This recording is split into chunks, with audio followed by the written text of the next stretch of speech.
Getting ready here. Looks like the race is about to start.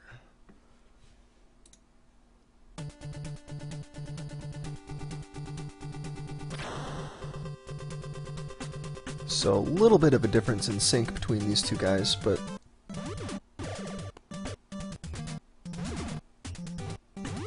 should be okay.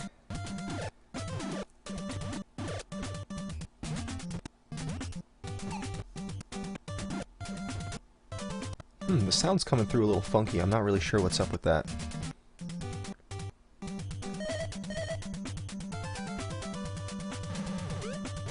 Seems to have fixed itself.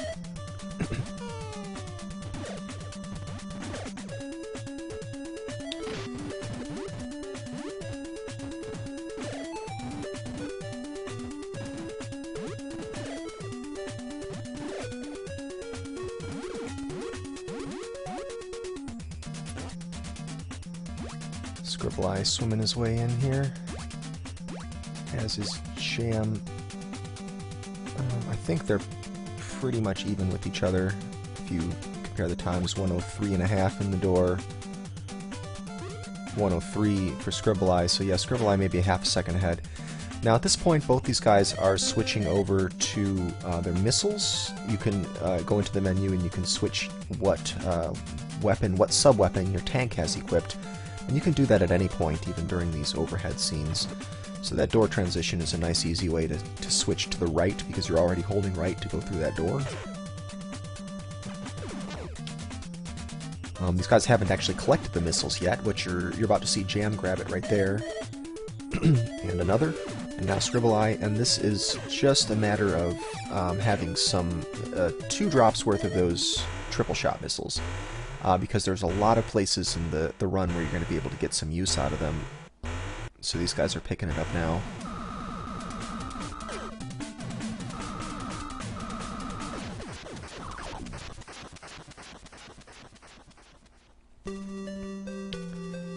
Sorry, we're getting a lot of frame drops on Jam's side. I might try remaking the stream in just a moment to see if that fixes it.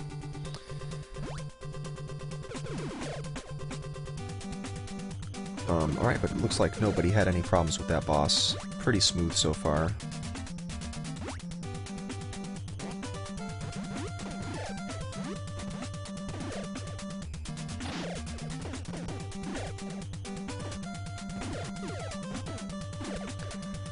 This wall face right here, sometimes kind of tricky. We've seen a couple players have a little bit of trouble with soft locks there at that face.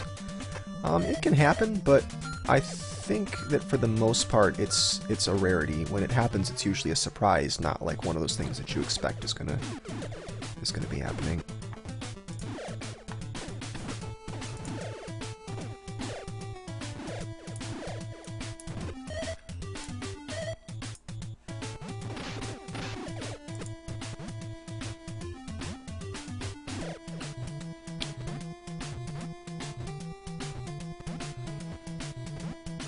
Alright, I'm going to add some more buffer to Jam's stream and see if that helps things. Not really sure what's up with that there. So these guys are making their way through Area 2. This is probably the part where you really start to see one player's skill outshining another if the 2 players are not evenly matched, because here you have some real serious platforming, some direction changing. It's not just a hold right and jump kind of deal. This is where you really start to go in all the directions. There's also a lot of climbing, and climbing sections notoriously difficult in speedruns, places where you can save lots of time all over the place. So there's certainly plenty of that here. There's also our first real look at some lag reduction. It's not so serious here, but a little bit further on in Area 2 you're going to really start to see places where lag management becomes a problem. Man, I'm just not getting... Here, let me restart Jam's stream real quick.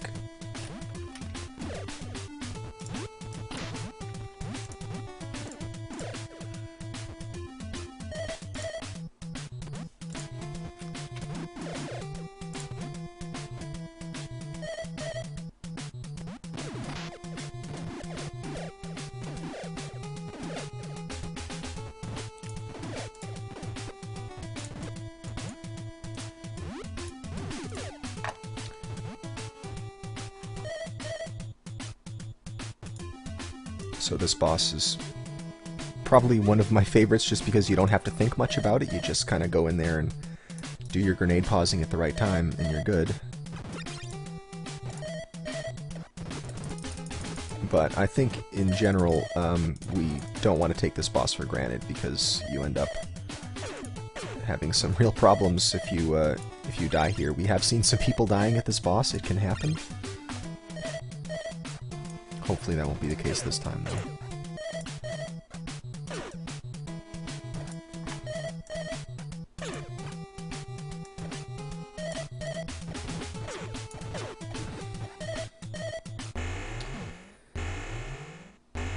Alright, so both guys facing off against the boss here. Jam gets the grenade pause. And Scribbleye gets the grenade pause. Alright, so what happens in this game is while the game is paused, it continues to check for things colliding with the boss. And this is only true on some of the bosses, not others. It will continue to deal damage repeatedly while you're in the pause screen. Other bosses that won't work, but for these grabby bosses, these arm bosses here, they go down pretty easily with that trick. So Jam ending up pretty far ahead here.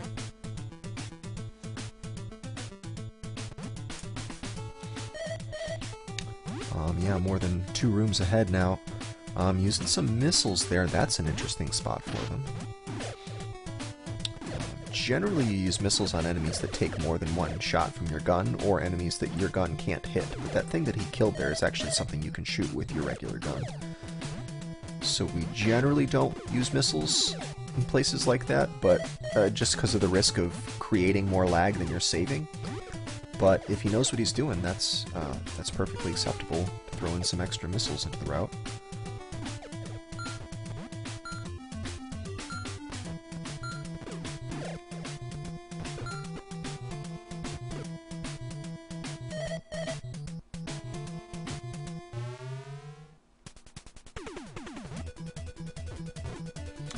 Well, right here so far looks like things going okay for Scribbleye in that first room. Jam had some trouble in the second room.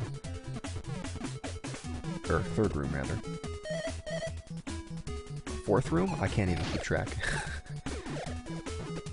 Alright, yeah, spilling a few bombs here. Fortunately, Jam's able to clean it up.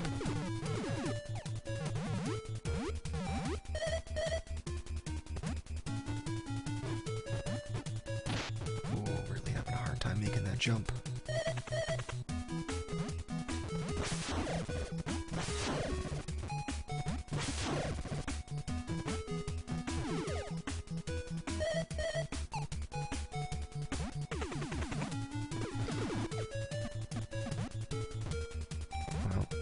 So far, so good. Alright, so this room that Jam is in right now, you're going to see he didn't do it. He actually wanted to do a jump along here. There's the jump. The earlier you do that, the better. You probably want to jump at the first opportunity. Once you're on a high platform, you jump, and that despawns the tanks that spawn along the very bottom of this room, and that is a significant reduction in lag. We'll see if Scribbleye does it. So right here... No, he does a jump. He probably could have done it a little bit sooner. Yeah, the sooner you can despawn those tanks, the better off you'll be. In this room right here, Jam not using missiles on that first turret. It may be that it's just because he would have rather used them somewhere else.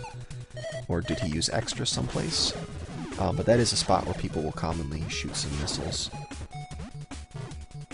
And Scribbleye also about to enter that room. And he will missile that turret.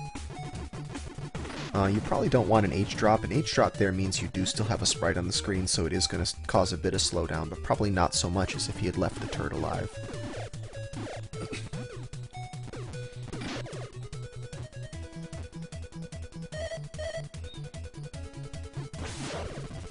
And yeah, looks like Jam may be all out of missiles, because this is a spot where people... Oh, he does have some left. Looks like he had 2 left there. Oh no, he had more left. It just... all 3 of them didn't spawn, I guess.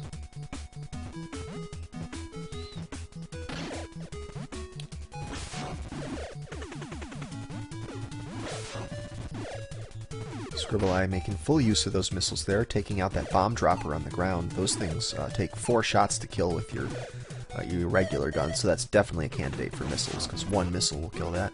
Scribbleye even burning off his last missile before entering the door. Well, both these guys planning on taking a death in here. Jam down to only 1 bar of life left. He probably would have rather had less life than that, so he could have taken damage on the pink toaster.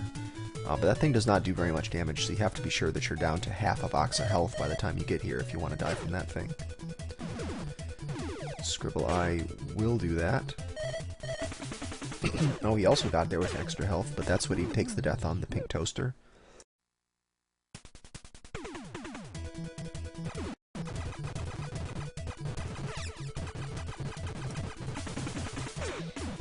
And here we have the boss photophage. It looks like one of the forms got away from Jam, but he managed to clean it up right there at the end. That's as clean a fight as you can get if you lose track of one of the appearances. Just that immediate cleanup. So that's good. He's definitely holding on to his lead. Scribbleye is going to be hard pressed to get a fight of that level. Yeah, it looks like he's in essentially the same situation. Was a little bit worried about health there, I think, maybe. Is that why he went up early? Or maybe he just didn't know the order they were going to appear. But either way, Scribbleye is done. Probably lost a few seconds in that boss fight. Jam's already taking his Area 2 deaths, while Scribbleye is taking his last Area 3 death. Oh, go back. And this right here is faster than going back to the beginning of Area 2 to just die several times. You also see Jam hopping out of the tank before going through the door back into Area 1.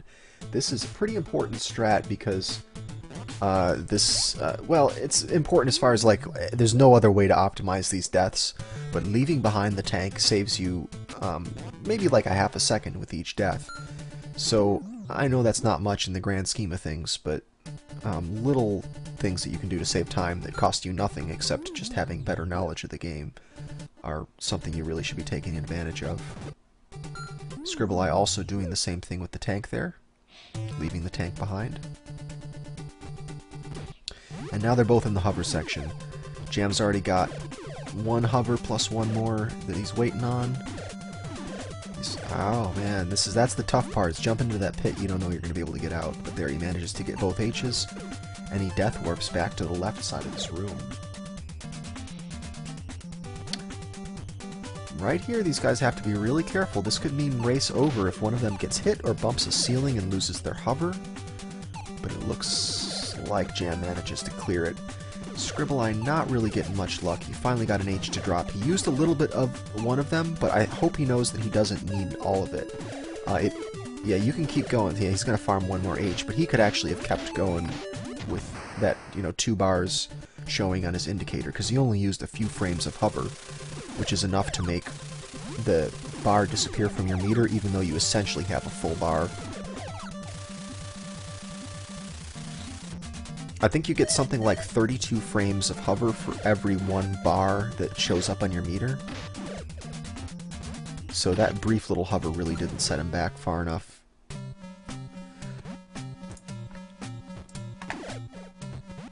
Alright, time for some hardcore background changing.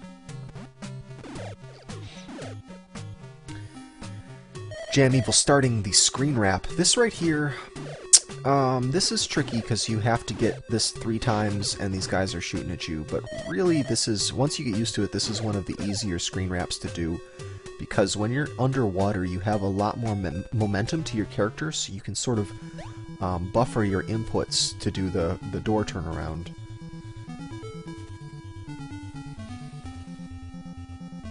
As Jason's coming down from his swim, bumping up against the door, all you need to do is turn around just as he hits the ground, and you have a few frames worth of leeway to make that turnaround. So this theoretically should be easier than trying to do it through a door on land. But Jam already 2 rooms ahead of Scribbleye, so let's see if he can hold on to this lead. Neither player has taken an intentional death at this point. So I think they both still have all their lives to get rid of, right? Or no, they both took 1 at the hover, but no one has taken any other intentional deaths. Jam turning back to kill that last swimmer to reduce lag, but ending up losing more time than he gained by killing that enemy. He was hoping for a health drop off that swimmer that he just killed. Scribbleye gets a health drop there. Health is a bit of a concern. Maybe if you're down to where Jam is, you can be concerned about it. Maybe not so much for Scribbleye, though. You just don't want to be coming in here on nothing. I mean, you do plan to take a death in this boss dungeon, but you just don't want to have to play this area here really safe. And there we go. Jam's down to his last bar of health. He does get that gray thing, that gray turret to spawn, so that's a quicker death than if he had to go all the way to the right. And Scribbleye's in. Only 2 bars of health, so he is in the danger zone as far as health goes. This pink guy he has to take damage from, but he's going to opt to walk around it. And now we see Crab Fight from Jamevil. He's going to try to pause the game just as the screen starts to fade out. He got it right there. You see that the screen glitched out there, and what that does is prevent the game from disabling the exit door. So now, instead of being stuck in that room, these guys can come out here to fight the crab boss. And it is a lot easier to fight him this way. Jam now with a lot of health to burn off, but he's going to go right after the item. He's not going to bother taking damage in that other room to try to reduce his health. In the Japanese version, you don't have to wait for the screen to turn back before going through that door, so usually in the North American version you would take damage after the boss is over. Whereas in the Japanese version you may as well just go straight to the item. Just a minor difference. And here we are, entering Area 6, the ice area. Area 6 is fun. I think it's probably my favorite of the areas, really. The more I play it, it's just got a lot of cool platforming, a lot of neat little tricks. Certainly a place where one can gain or lose a lot of time, and there are some really dangerous jumps with very long pits that you can fall into. So places where you can lose 20-25 seconds just from a missed jump. So this is certainly a spot in the race where things get really exciting, even if the 2 racers are not close to each other. Scribbleye really not that much behind Jam right now.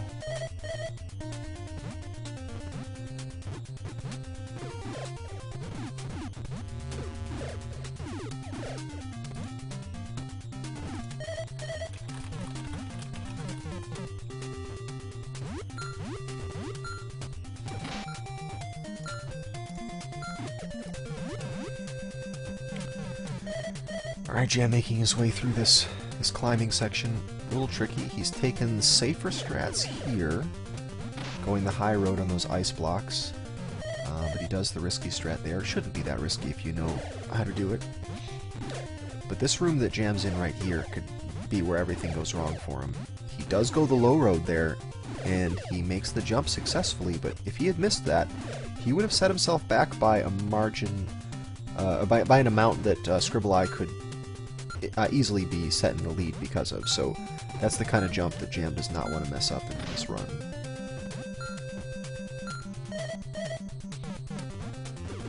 And Scribble making his way into the Leap of Faith room. He does do the Leap of Faith, he succeeds.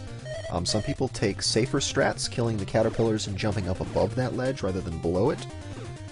That has its own set of problems, but it is definitely a possible way to do this. Jam, did he equip the homing missiles? Yes, he did. I think he was a little late firing that missile, though, and trying some backup missile strats there.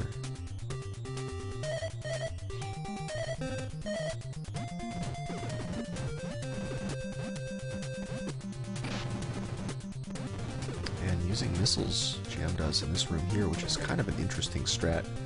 I haven't really seen any good ways to use them. There's just lots of experimentation. So far nothing is stuck as far as missile strats in that room. Scribbleye only about 3 rooms behind him.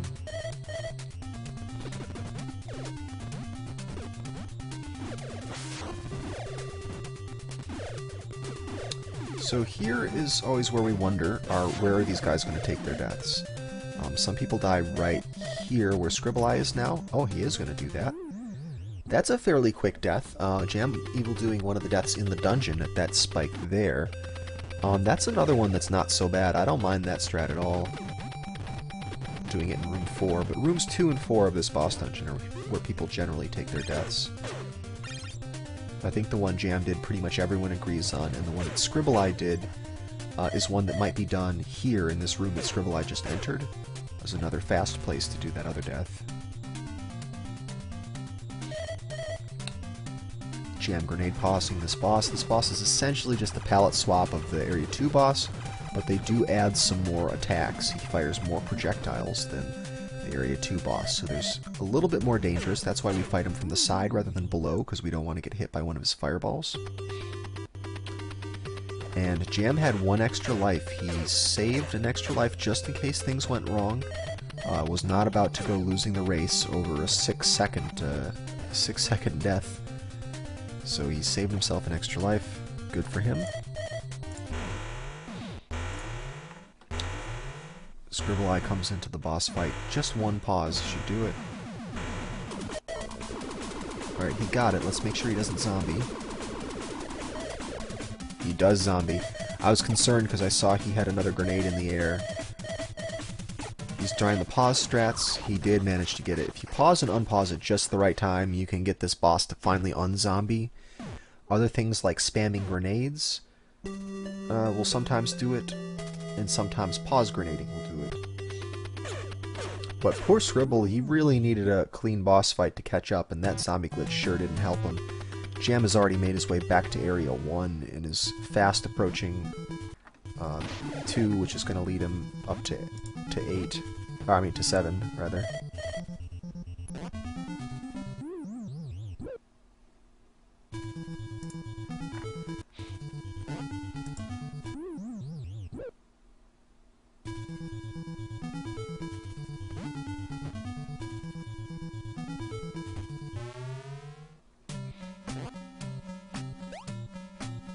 And Scribbleye doing the death. Interestingly, Jam picked up the hover drop from that sprinkler because it was right there in his way, but he did not get the flashing H that you have to go out of your way for. It makes me wonder what strat Jam's going to use here. If he was going to go for both parts of the Area 7 skip, he wouldn't need any hover at all. Well, he might want some hover for the top of this climb that leads into Area 7. But I think you need more than 1 bar of hover to do that, so I don't think 1's going to do it for him.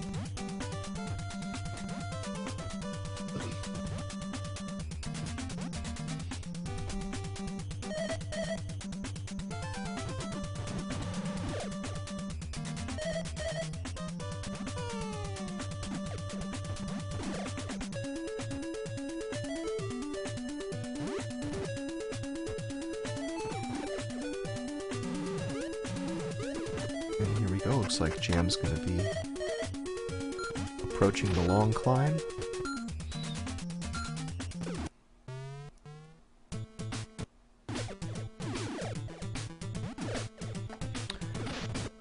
Alright, so he's already used up some hover. I don't think he's even going to try to hover here, he's going to go all the way up to the top.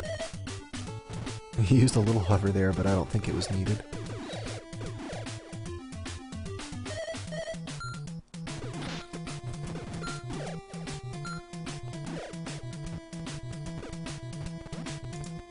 And here we go, approaching Area 7.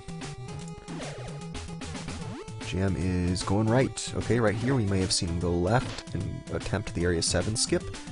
There's 2 parts to the skip. One of the parts, he could have gone left there, and you can actually glitch your way into a later part of the level by going out the way that going in the way that you're supposed to use as an exit. Normally, after you fight this boss, you're supposed to come back with the ceiling walking ability and find your way out back to the start of this area by breaking some blocks, but instead we can glitch our way in through the outdoor. Jam taking a somewhat different way of doing this level, or this room here, with these breakable blocks.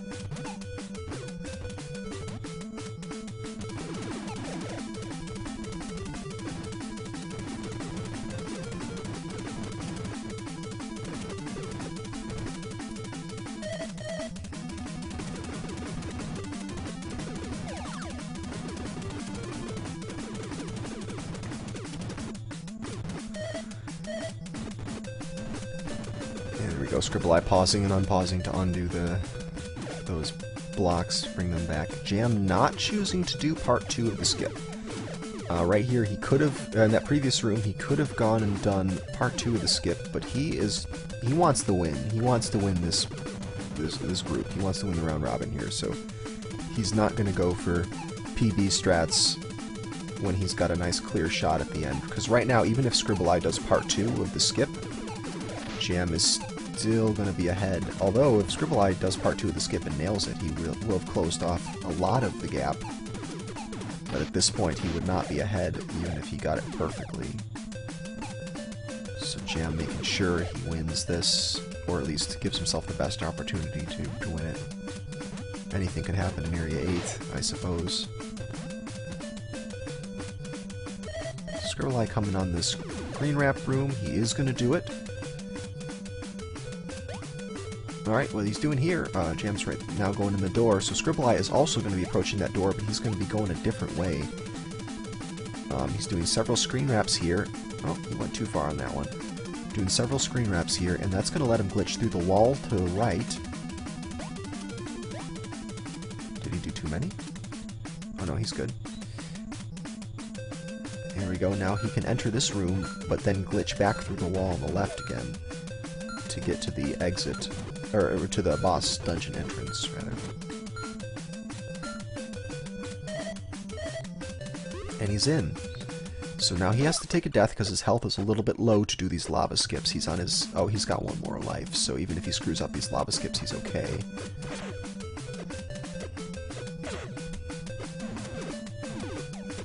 Alright, Jam on pausing at the right time. He's got that frog boss down, so...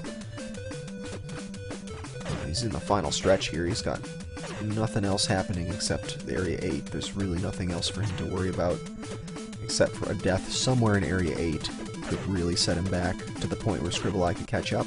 But it would have to be a couple of deaths or maybe a game over that did it, because right now Scribbleye is behind by a good 30-something seconds. Maybe more. So Jam making his way back. The backtrack.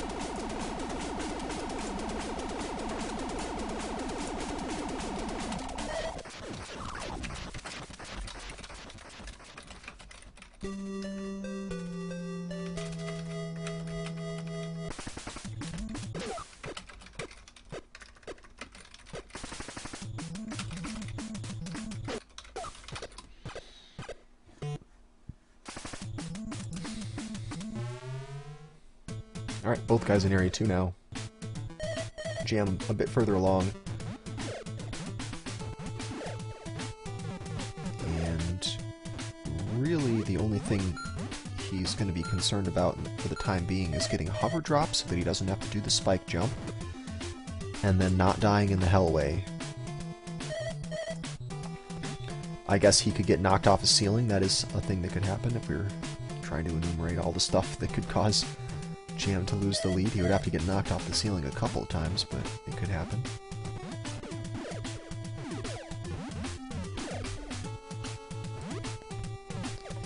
So right here, this is the ceiling in question. He gets a hover drop off the sprinkler, and right here we gotta watch out for these sine wave flyers. Looks like he had really good spawns. Nothing really got in his way at all there. So good news for Jam, bad news for Scribbleye. And Jam does have his hover drop. He is coming in a little, I mean, not low on health, but we'd like to be here with full health, and it's certainly possible given the amount of drops that are on the way. So I guess Jam is lower than average coming in here. Scribbleye gets the hover drop, that's a great thing for him. Jam doing a little spike boost there, good stuff. And Scribbleye also makes it across the ceiling without getting knocked down, that's good for him. He needs that if he's going to have any chance of catching up to Jam now. A little bit of a hover for Jam. This is the room where we need that hover drop for. And now both players in Area 8. So this is a hard level, and particularly this room that Jam's in right here is one that a lot of new players are going to die in. Jam takes a death. This is one where when you learn this game, I mean, learn the route, don't worry too much about this room, and then take some day where you just spend an hour session just doing this room with save states. Just do this over and over and over again until you're just bored sick of it. Because you absolutely need to be solid with this room, especially with it coming at the end of the run, and you don't even know how much health you're going to have coming in there. So you want to gain health in that room. You want to get more health drops than you lose health. You want a net gain here, because you're always going to be getting here with very low health.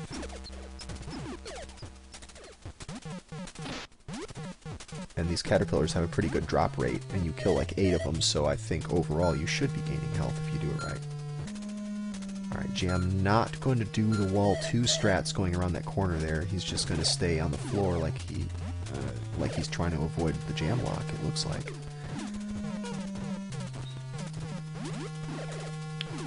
But that is a spot where a soft lock can happen. If you happen to get hit at the same frame that you're entering the wall 2 animation, you could get stuck.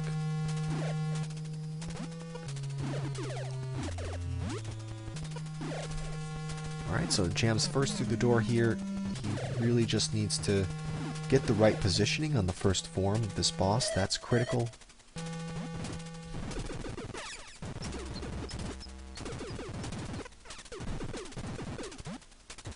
He looks a little like he's a little bit high up. I think he's too far up, but he's going to commit to that spot. Alright, he did just adjust a little bit.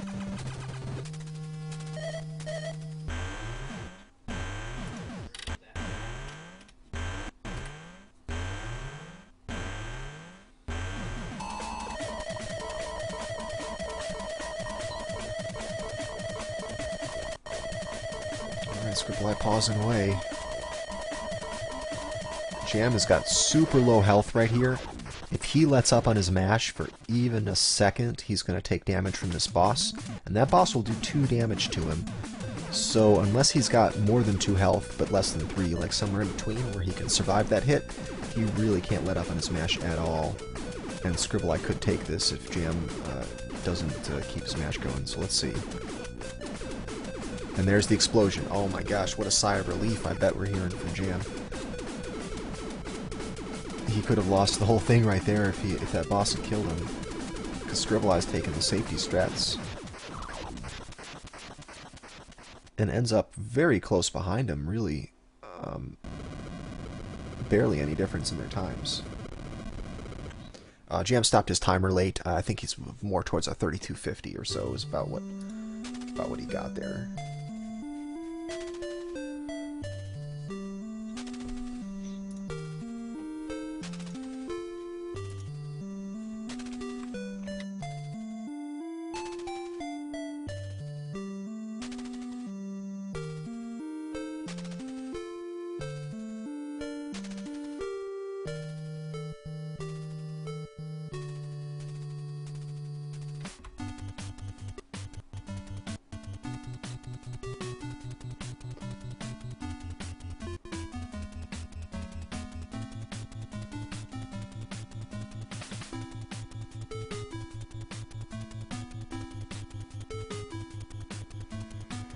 Whew.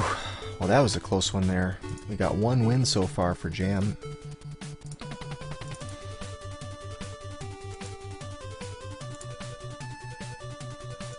We're doing a best 2 out of 3 here, so it's not over until someone has won 2 matches in a row, or 2 matches total. Sorry, 2 races total. 1 match is up to 3 races, so it takes 2 races to win.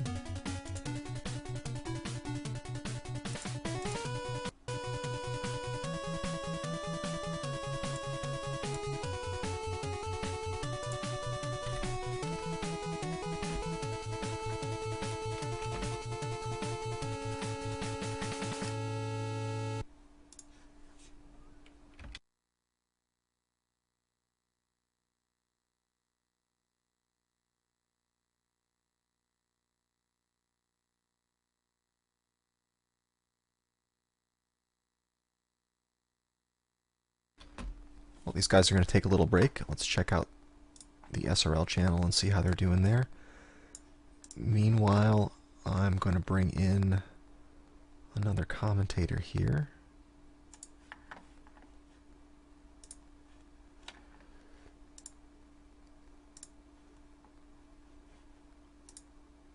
Okay, hello?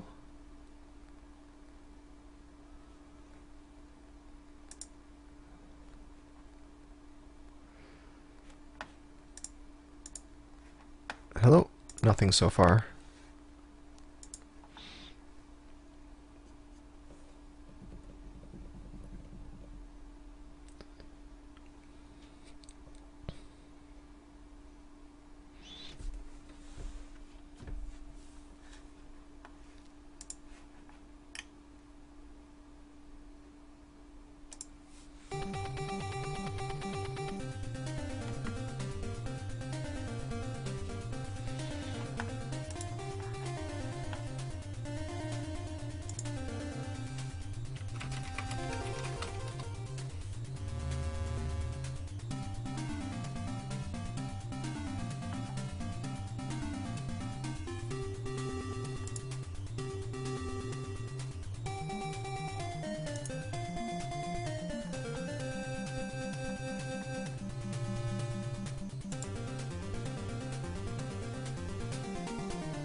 And I've never had audio problems before.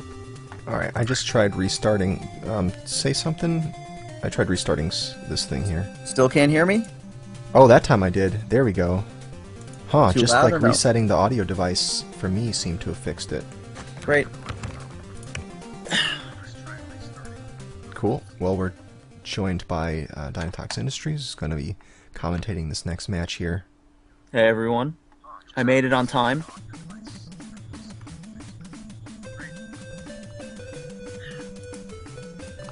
Might want to turn the audio on the stream down a little.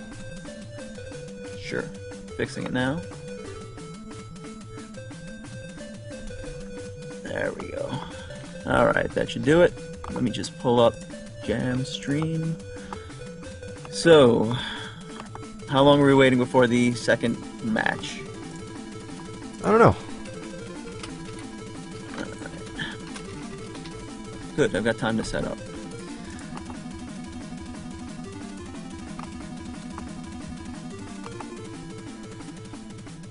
So was this last one, Jam versus Scribble, was that the furthest the two races were apart at the end of the race? For all of the races today? That may have been. That may be, actually. 30 seconds apart, and that's the furthest.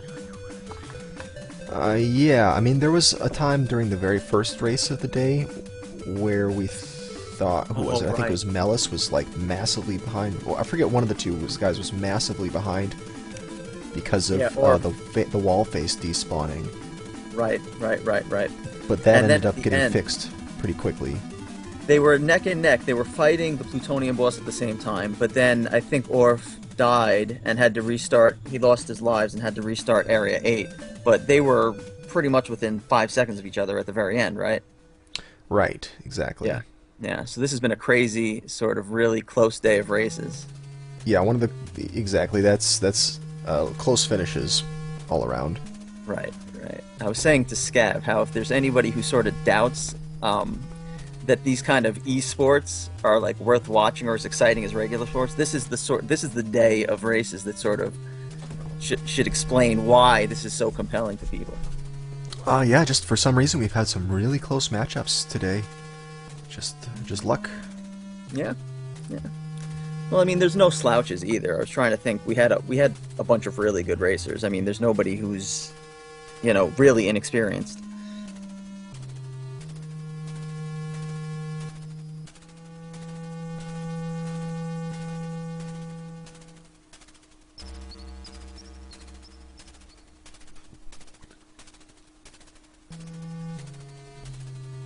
Let me just go check on that. Oh, we got another channel already open.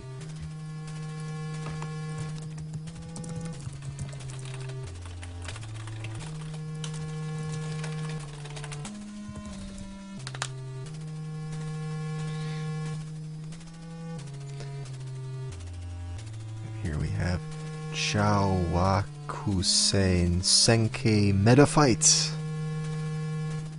Or on Scribble's stream, it's just called Meta Fight. What does Chawakuse Senki mean?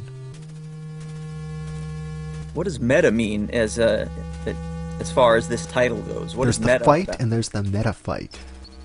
It's working on 2 levels. The fight about the fight. Right. Very subversive. It's something. I don't know. Plot seems rather straightforward. This is Meta Fight. There's no plot in Meta Fight. Well, there is. You just have to have the instruction manual. Right.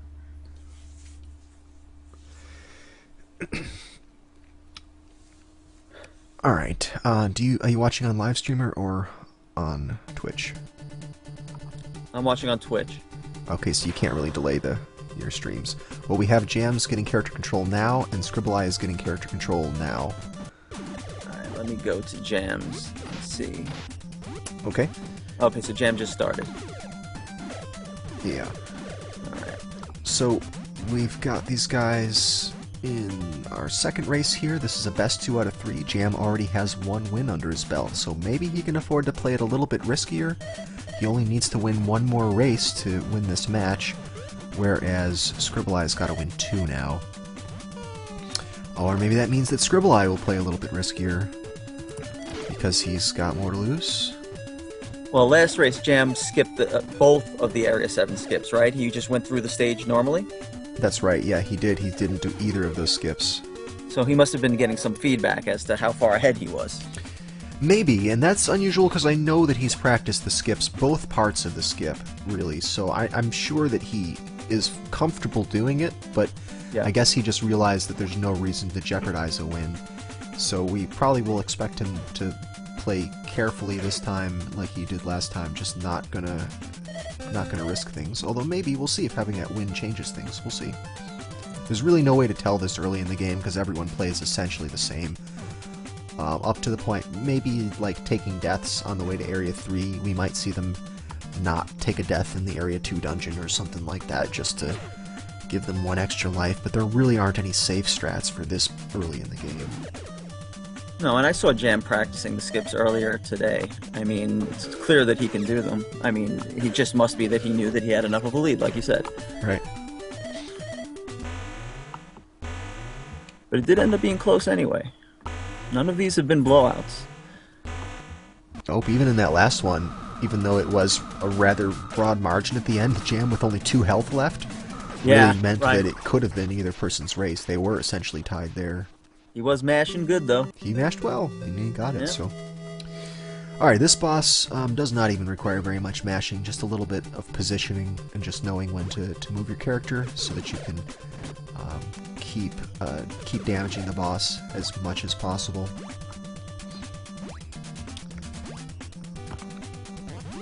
The swim back to the tank surprisingly has a few little nuances to it that make it hard to get perfect, but yeah, the swimming in general is like that. Just tough stuff to get. I'm always curious about whether it makes more sense to swim in a wave pattern. Do you increase like your acceleration by continuously pushing up and down, or is it the same once you've achieved top speed? I think it's the same. I think you get top speed almost immediately, and you just keep it. Because often when they're diving into the water at the beginning, you know, midway, you know, to get to the dungeons in Area 1, they sort of take an arcing dive into the water. So I was always curious whether they gain acceleration or something from that, but it just seems that it's quick.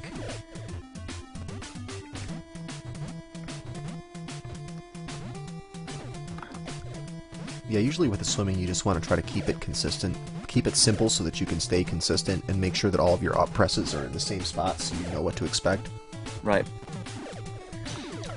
Oh, so they're very close. Were they in the same room? Yeah, they're almost tied on my stream right now. I think they're pretty much exactly in sync with each other. 4 in the door, 3 in the door. So yeah, actually Scribbleye may be ahead by a second. Right, because Scribble's timer is about 5 seconds behind Jam's, but Jam does look to be about 3 seconds ahead on my screen, so they are probably extraordinarily close. Yeah.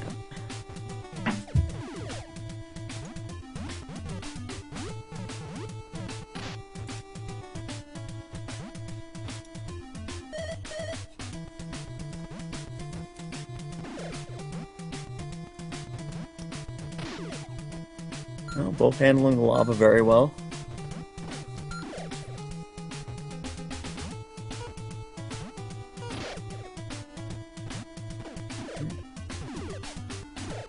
There we go. Jam picking up some speed on this this room there. Managed to get probably about 4 seconds he gained on Scribbleye through all that. He is ahead by a little bit now. Scribble missed one or two of the jumps vertically. Yep, that'll do it. It's very little separating them, so you're like, any little thing now.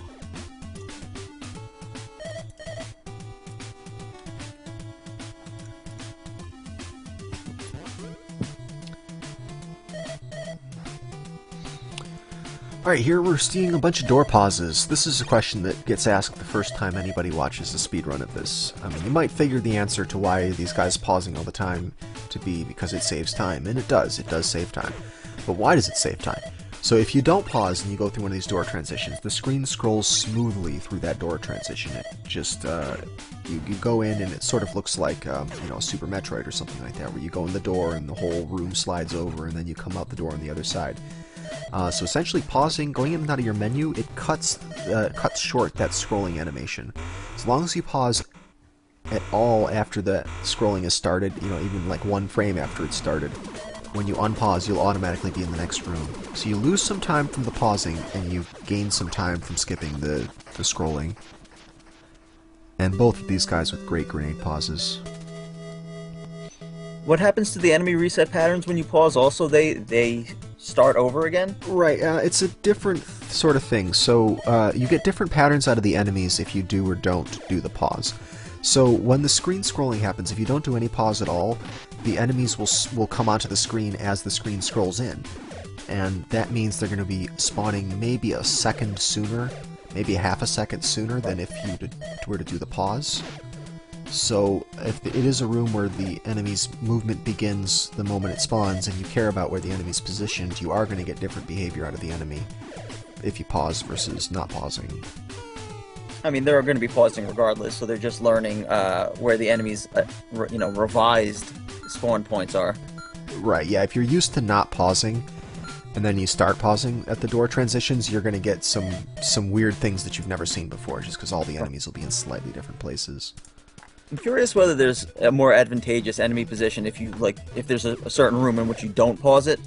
There's a couple, and the one that these guys are both in right now, the one that Scribbleye is entering, if he didn't do that pause, he could... Oh, he avoided damage from that caterpillar. There's a spot where he dropped down onto that platform, and if you don't do the door pause, you won't hit that caterpillar, whereas if you do the door pause, you may or may not hit it. So that's one of those rooms right there where it makes a difference. Maybe it makes sense not to do the pause, you're saying. Yeah, and in a few of these, the pause will save you less time than others. Right. It all depends on how much vertical screen moving needs to happen as you enter the next room. Because if you're doing the smooth screen transitions, the screen will scroll both vertically and horizontally. So if the screen change needs to do some vertical shifting, then you actually want to get that out of the way during the screen transition. Whereas if you do the pause and then it needs to vertically adjust, it'll unpause and then the screen will slide into the new vertical position and then your tank will come out the door, so you actually lose time. And it's all because the camera's vertical position changes from screen to screen, and the game is just trying to keep readjusting. Such a Frankenstein of a game. It's just like such a technical mess in some ways.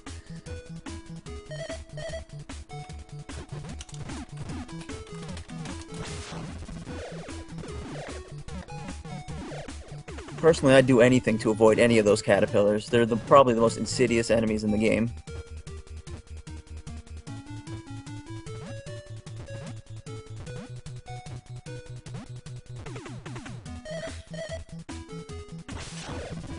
Alright.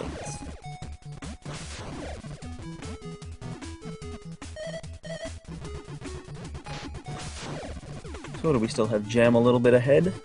Trying to make sure that I've got both streams synced.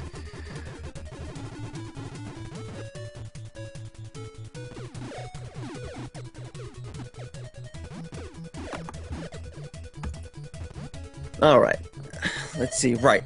So Scribble is a little bit behind. Jam is finishing off Area 3. And let me get them both up. Sorry if it's a little silent. This is the first time I'm trying to set this all up at the same time. Okay, so now I've got them next to each other. Right, and so Jam is entering the third dungeon. And it looks like Scribble's how far behind him? 15, 20 seconds? Alright.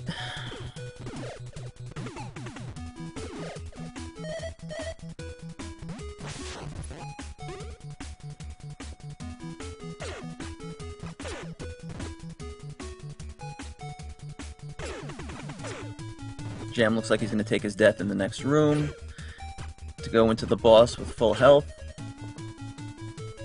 Right on the spikes, and Scribble also low enough on health that he's going to take the death. And how they handle this boss could probably determine who, whether Jam takes an even bigger lead or whether Scribble can catch up, because a lot of time can be lost on this boss. This is the boss that I had the most trouble with when I was younger, even more than the crab boss.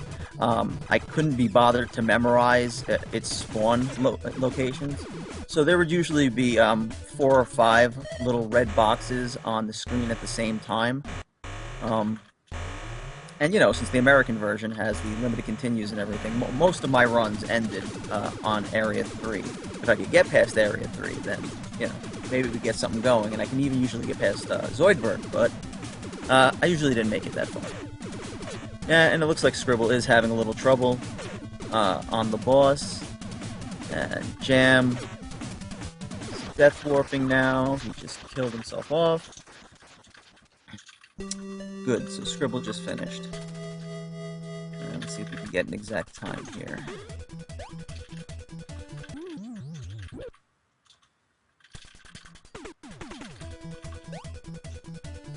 Scribble also throwing Jason to his grisly death. Now they're in the same room.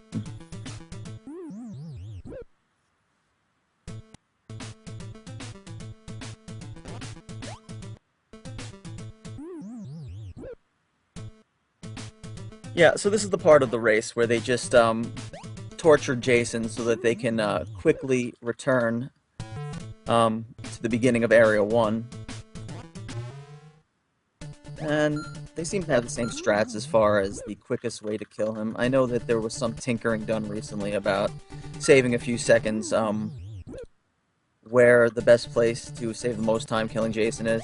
But let's talk about the hover farm, because this is what decided the last match between the two of them. They were so evenly paced.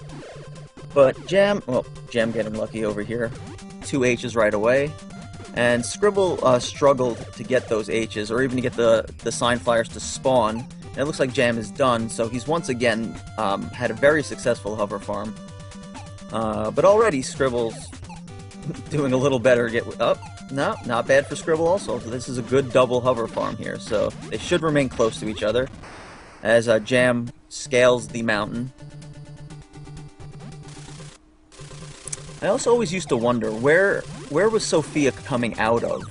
You just sort of pop up on this screen after, like, coming out of some sort of hallway, but there was nothing in the mountain to indicate that there was any sort of base there.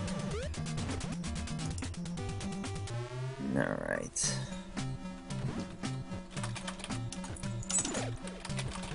Again, they're very close to each other.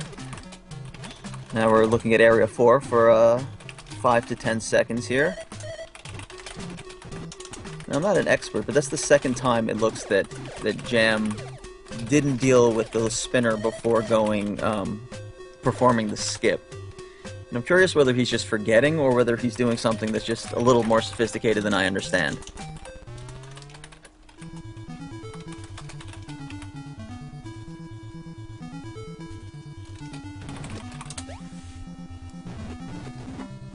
And they're both performing the skip, the Area 5 skip here, by pressing left just as they enter that pipe, so they can shift the tiles and move through the wall. They're pretty much neck and neck, right? There can't be more than 5 seconds separating them, and I don't even know right now who's ahead Yeah, sorry about that. I'm back. It was Chat wants to fill me in on that. right. It's looking like they're pretty much even because Jam's timer's a little bit ahead, and his gameplay's also a little bit ahead of Scribbleye. So we'll see when they go through this door. I'm seeing Jam at 21 into the door, and Scribbleye in 23 to 24 into the door. So Jam, I think, actually just gained that time in that room right there that we were talking over. Yeah. I have a greater appreciation for what you do, Feasel, now that I see that you have to juggle all this information at the same time. There's a lot of stuff going on at once, plus fixing stream problems. Yeah. Plus monitoring a whole other stream that's happening on a different channel. So there's a lot of things going on. But, we have a Zelda race right now? Yeah. Fortunately, Mythical's taken over the lion's share of responsibility for that. What a good guy. Mm-hmm. So I'm way behind in the background switching. Let me get that up to date, and we'll talk a little bit about what's going on at this crab fight. You shouldn't worry so much about the background switching, because no matter what you do, there are going to be some people who are just not pleased with how quickly you're doing it. That's true, and no matter what background we're looking at, they're going to be gorgeous. Thank you, Scavenger, for making these lovely backgrounds. Mm-hmm. This is one of my favorite, because I just love the way that blue looks. So, intentional death here, trying to get our health back, and because we need to take an intentional game over after this boss, it helps to get our lives out of the way. Just use them up. Scribbleye doing a little bit of cleanup here. Now maybe you can, I don't know whether you mentioned it the last race, I'm sure you've already said this 3 times today, but why the Japanese version of the game makes it so much easier to perform the skip than the American version? Well, so a Japanese version came first, and in it, there was a bug where normally when the boss spawns, when you see that fade out animation where the boss is appearing, and the boss spawns, it disables the door. The screen fades to black, and you cannot exit through that door. But what happens is, if the game is paused while the game is fading out, while the screen is fading out, it neglects to disable that door. So as long as you pause the game while that fade out's happening, and then you unpause it, the door will be active in both directions. You can go in and out of it all you want while the boss is spawned. So what they did to fix that, they didn't really fix the bug in when they made the North American version. All they did was just prevent you from pausing. All they did was just disable the pause button. Right. So you can still trigger the glitch in the US version. You just have to, instead of pausing, you have to actually exit through that door on the exact same frame the boss spawns. Like on the very first frame that the boss appears, you just go through that door. So it is a 1/60th of a second window that you have to hit. That's how long one frame is, a 60th of a second. That should be easy for you experts, though. I mean, I feel like you've got that down, right? 1/60th of a second. It's nothing. Shouldn't be tough. There's some setups for it that make it not completely impossible, but overall you are expecting most of your runs to miss it. The majority of your runs are not going to get that trick. Even when someone's pretty good at it with using whatever technique, whether they run to the bottom of the room or, horizontally or whatever, I feel like 40% success rate is an amazing success rate for it. I'd say so. I would be comfortable with doing PB or record attempts if I was hitting 40% on the crab. Yeah. That's better than a lot of people who've done attempts at a high level.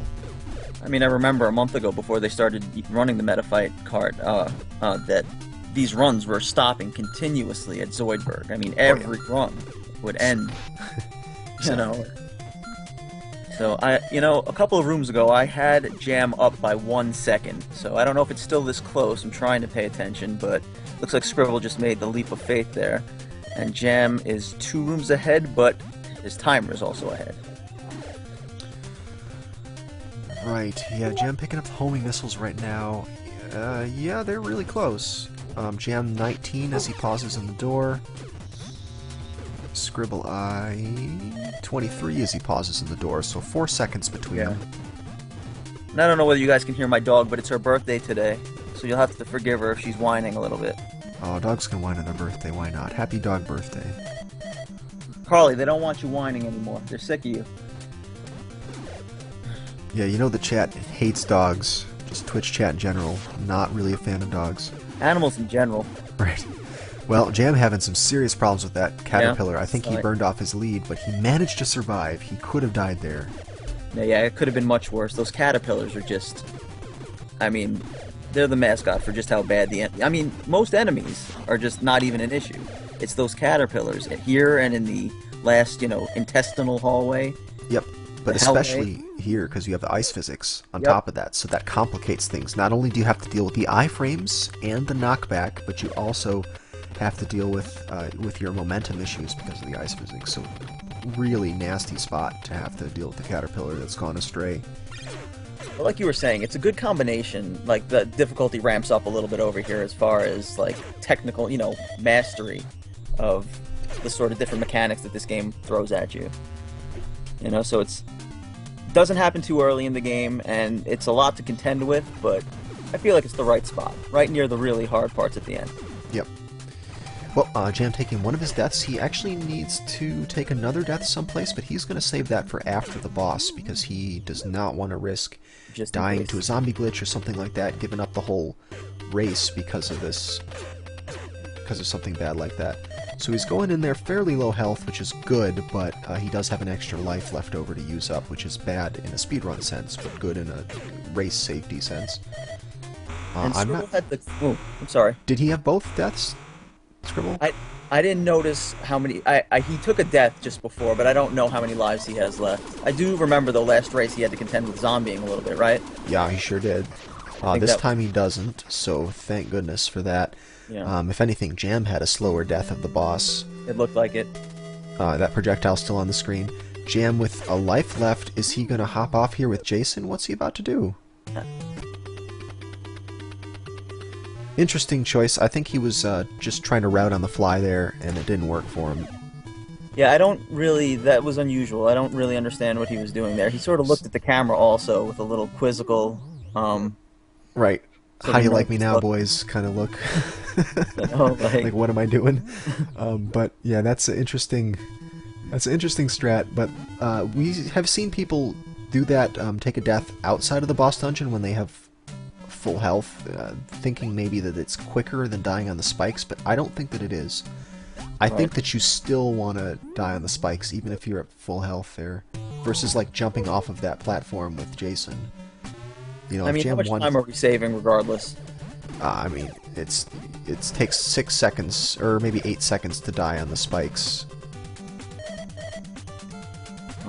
So And- it's probably not going to be a time savings to do that. Well, we'll let Dragoon and Scav worry about that sort of thing.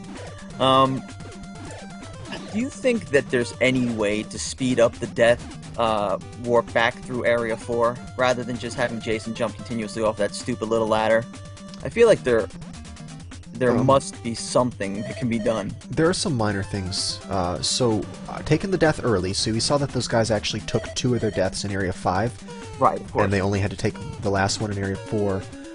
Jumping off that ladder, there's no other way to take damage as Jason other than that. You can't take damage in Area 5, so you have to do it there in Area 4. You can't get hit by those swimming guys. I mean, I know they're a little bit below him But on they- the screen directly before. Like, you mean get hit by the swimming guy, come out And of the then tank, just- get hit by the just- swimming guy, and then go through the door as Jason alone? Right, and then just jump off the ladder once. I mean, that wouldn't be faster, but you could, because the problem is you can't get back in the tank, because that's going to refill your health. Right, but if you can draw them to the surface, I was just curious whether it was perhaps. I didn't think it was a time saver because somebody would have been been all over that. I'm guessing. Sometimes, yeah. I mean, it is one of those things that people have thought of, but you never know. You might catch something someone missed. But I think in that case, it takes too long for the swimming guys to get up there. Yeah. And they don't do all that much damage anyway. Taking 2 damage per fall, and it Yeah. only takes you like a second and a half in between each fall. I don't think you could beat that. No, I completely agree. It just sort of sticks that it just seems like there should be something that can be done. Right. The only other way to take damage a little faster is the ejector seat glitch. Right. You can just, do a really high jump coming out of the tank. And That's take- difficult to do, right? Isn't it? it's a little bit tricky. It's a 1-frame trick. You just got to jump and get out of the tank on the same frame. And Jason will jump really high as he gets out of the tank, so high that he'll take 2 damage when he lands. So you can take damage before you even hit that ladder, which saves you 1 of those jumps. But other than that, there's no other way to optimize that. Jason's just strange on the effect of falling. I mean, shouldn't the ejector shouldn't it just kill him automatically? No, I think you have to fall slightly longer than that. Okay, so we see Jam going left, Scribbleye going right. I think he may have decided he was going to do this if Scribbleye was ahead.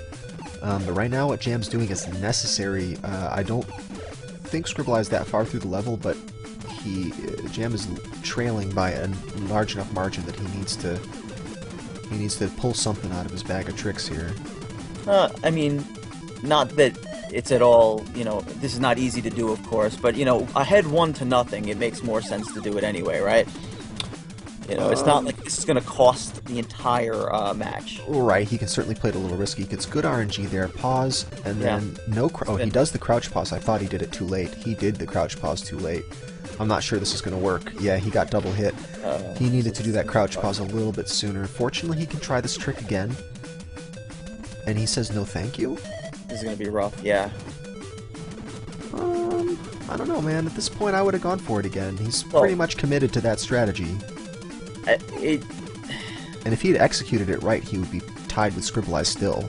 I don't really understand. He's now how far behind? I think he's concerned about going this way. There's no way he's going to catch up to Scribbleye if Scribbleye doesn't screw up. You got to be over a minute behind now. Yeah. Yeah, it seemed odd. I mean, but at the same time, maybe he's just pooling his resources for the third match. I suppose. I'm wondering if just having that extra death is what's dissuading him. Like, he's just a little concerned he's going to run out of lives. Doesn't want to end up with the game over in this area after having already committed himself to going through most of it and then dying at the lava skips or something like that. The amount of time, if he game over, the amount of time that he's spending now going through the entire level, or up to the second part of the skip, is probably mitigated by, So it's curious. Maybe it was just a little brain fart or something, but he practices this a lot, and I feel like he was really on the ball with this, so I'm curious what the motivation was.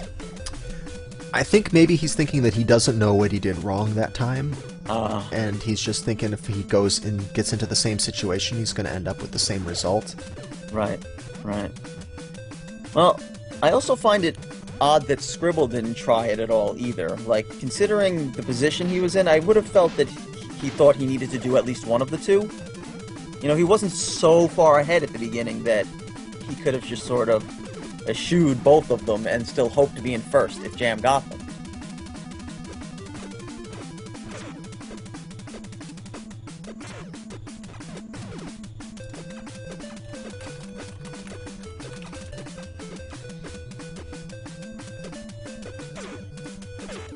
And maybe when you get a second Feasel, you can tell me, when they're doing these lava skips, they sometimes try for the little diagonal run, as opposed to just going vertically down, and I'm sure it saves them, half a second or whatever. Right. But it seems like it's the risk-reward. It doesn't ever seem like it's worth it to me. Is it that much more difficult to pull off because of the timing? It depends which one. So this one Jam's doing right now, doing that one diagonally is harder. Just because you're not really lining yourself up, you gotta kind of snag the first bullet. I actually like it, though I like the diagonal for both of those, but for the second one, I feel like it's exactly the same difficulty to go diagonally versus vertically for the second lava skip. But I think people are just more comfortable, the fewer inputs they have to put in their trick, so that may just be why they stick with vertical for both of them. I'd be terrified. I mean, it's always impressive when they do the diagonal on the first one, but I'm always terrified that they're just not going to have the time to do it. I mean, it's almost like they're just running through it, So... Sure. Yeah. Alright, Jam's taking his intentional deaths after beating the boss.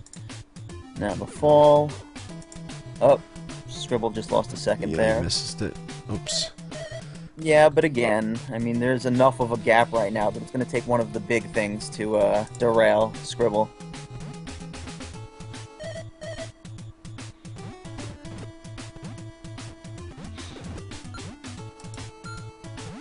Probably that hallway, the hellway, is really just what he's got to worry about.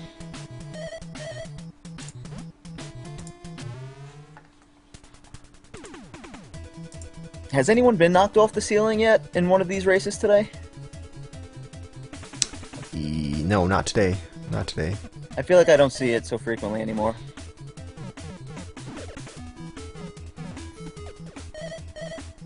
Oh, here we go. Scribble's trying it.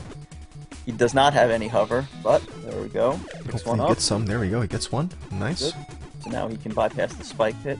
And he's getting a lot of the sign flyers. He sure does. Fortunately, none of them hits him. That was a little nerve-wracking. Yeah, a little bit rough there.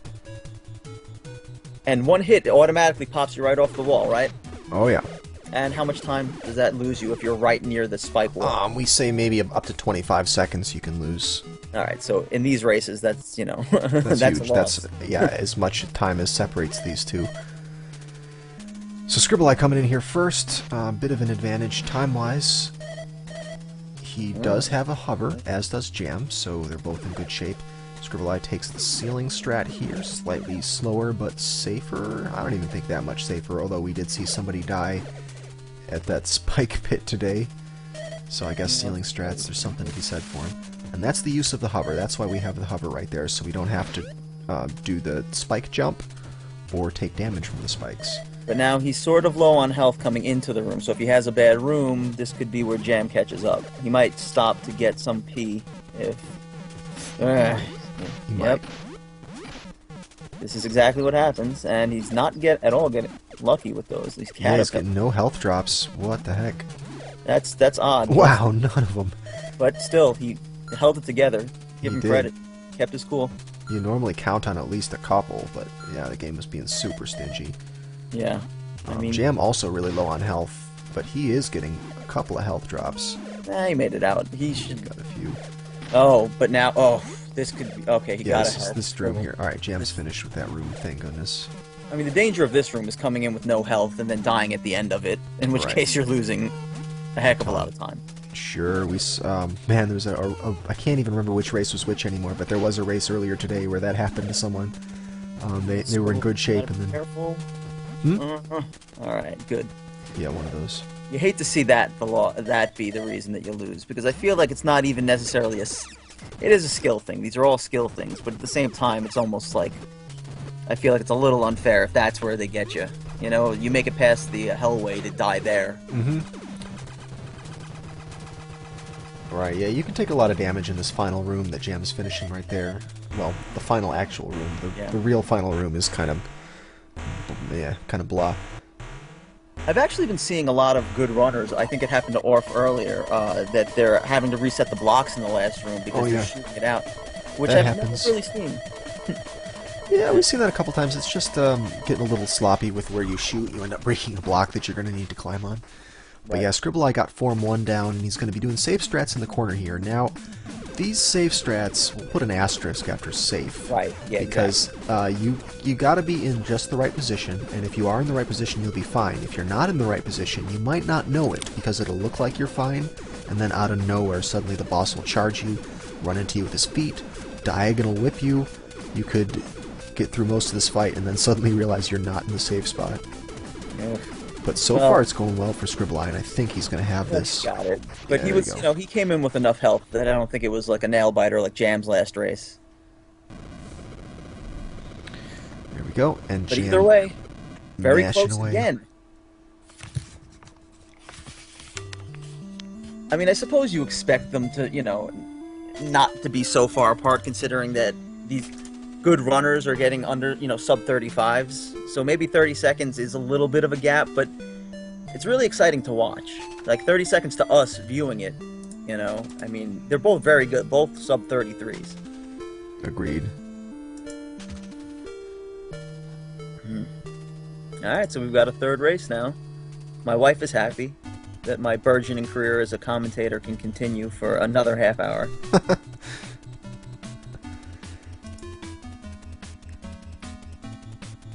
As it was my dog's birthday party, we have some people over, and they're forced to be silent while I talk about a video game made in 1988 for 1 hour. They just have to sit here.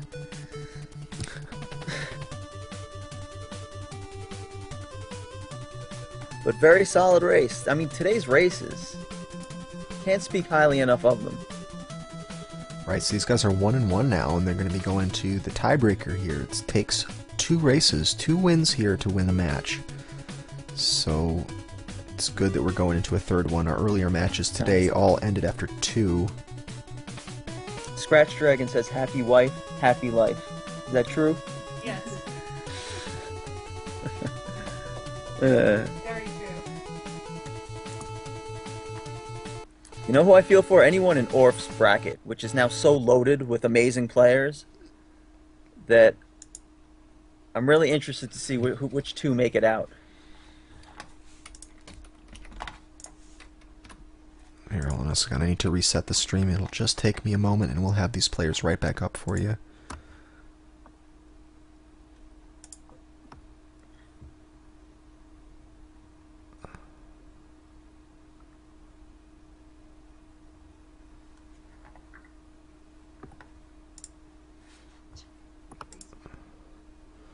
It always does. Reload the page if you haven't. Mary. Looks good. Fiesel, do you know anything about any Blaster Master randomizers that are out there? I mean, I feel like we would have. I don't think there is such a thing yet. There are some ROM hacks of Blaster Master. Yeah. But no actual randomizer. That would be a neat little thing for someone to put together. I think even more so than a lot of the other games, we'd get to see some of that unused real estate put to use. You know, if we could, it might be difficult. They'd have to just switch the dungeons around or whatever and the locations, but we never get to see any of the other dungeons. You know, the other 4 dungeons in each area. Right. It would be cool to give some reason for people to play the other dungeons, or at least some reason for people to explore the world to find the other dungeons. If you don't know where the boss is going to be and what's going to connect up to what, that would be kind of cool. No, I think it would be a lot of work. It's a lot of work to make any kind of randomizer, honestly. But yeah, Blaster Master, it's not even a very well-known game as far as ROM hacking goes. So I'm curious why. I feel like this has always been one of the more popular games, right below the Marios and Zeldas. I feel like Blaster Master has a pretty big following. You know. It is, and a lot of people know it, and you know, whenever you see top 10 lists of like best NES games, this is on it more than half the time. I would say it's usually there if it's a pretty decent top 10 list. But that doesn't necessarily mean that it gets ROM hack attention. I mean, there are a couple of ROM hacks to it, but it's not like a game like Mario where there's new ROM hacks coming out every day, or like Super Mario World or something, or Mario 3 where there's new ROM hacks every week, you know? I mean, I know nothing about any, ROM hacking at all, but like I always imagine the code to be held together like by paper clips and like Scotch tape, because there are always so many little problems that the game has, like the zombieing and all these little glitches. So I don't know whether that makes anything more difficult or whether it has no bearing whatsoever, but I don't know. It's such an eccentric little game. There's definitely there's mistakes, but any game's got glitches in it. Yeah. The fact is, they do a couple things right. One of the things I always appreciated about the way they coded this game is that the music doesn't slow down when you have lag. So they coded the music so it'll keep tempo, even when everything else on the screen slows. Well, they knew that they had some Emmy-winning music, right? So. I mean, this is, if you want to talk about top 10 lists, as far as music goes, I think that there's nobody who argues that the soundtrack is top-notch.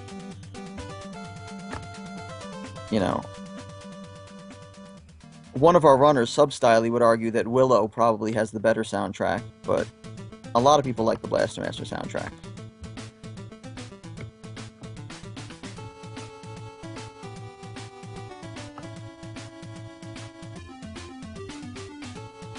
Right now, no.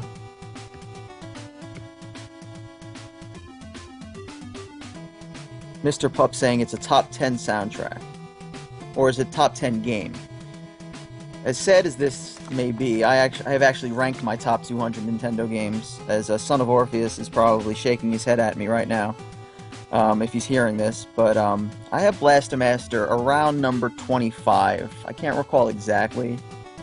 But I do really like Blaster Master. I think 25 on a list of the 700 or so Nintendo games and, another 700 or so Famicom games. 29's pretty good. I do enjoy it. I was just never very good at Blaster Master.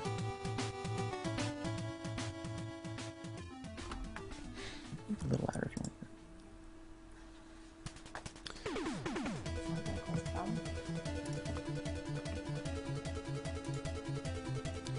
Scratch Dragon saying great soundtrack minus Area 5, right? That's what you meant, Scratch?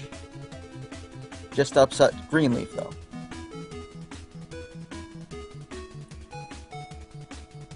Exactly, Scratch. Exactly. Look, there's no reason you can't make fun of Greenleaf, even if he's not here.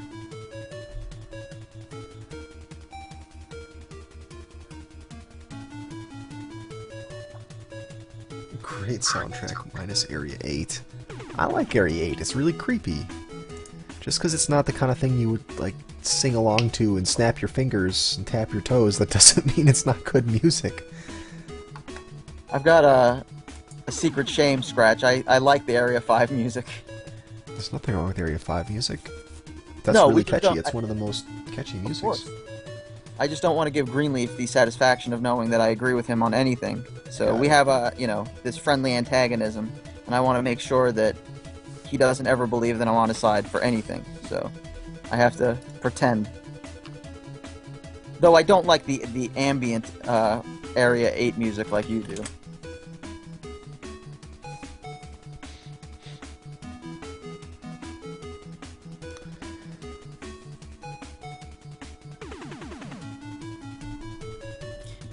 I do agree, it's a little different than the other tracks in the game.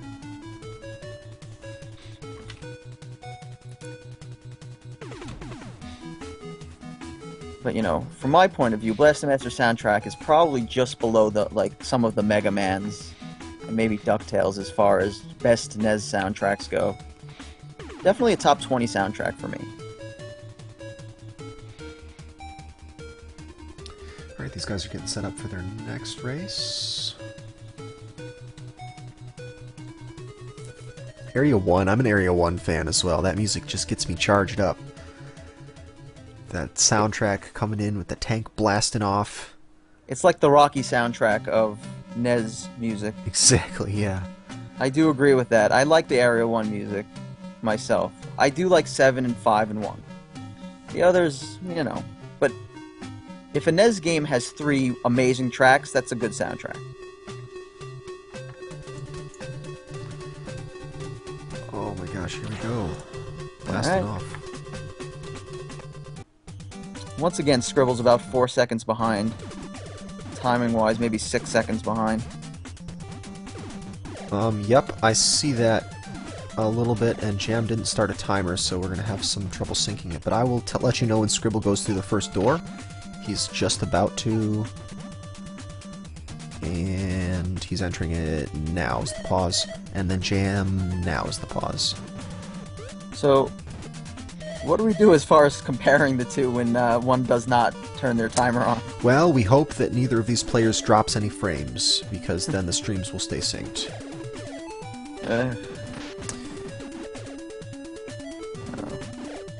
Anyway, so we've got third and final match here. It is 1-1. Each of these guys has, third and final race of this match. Each of these guys has won one race, and it is best 2 out of 3 in this match. And they both posted very good times last race. Yep, they sure did. And it's been really close these last 2 matches. Certainly, it seems like these 2 guys are pretty well synced with each other. Interesting. I think Jam is starting his timer like 1 minute later than it's supposed to. So if you just want to add a minute, that's pretty decent way of comparing times, I guess.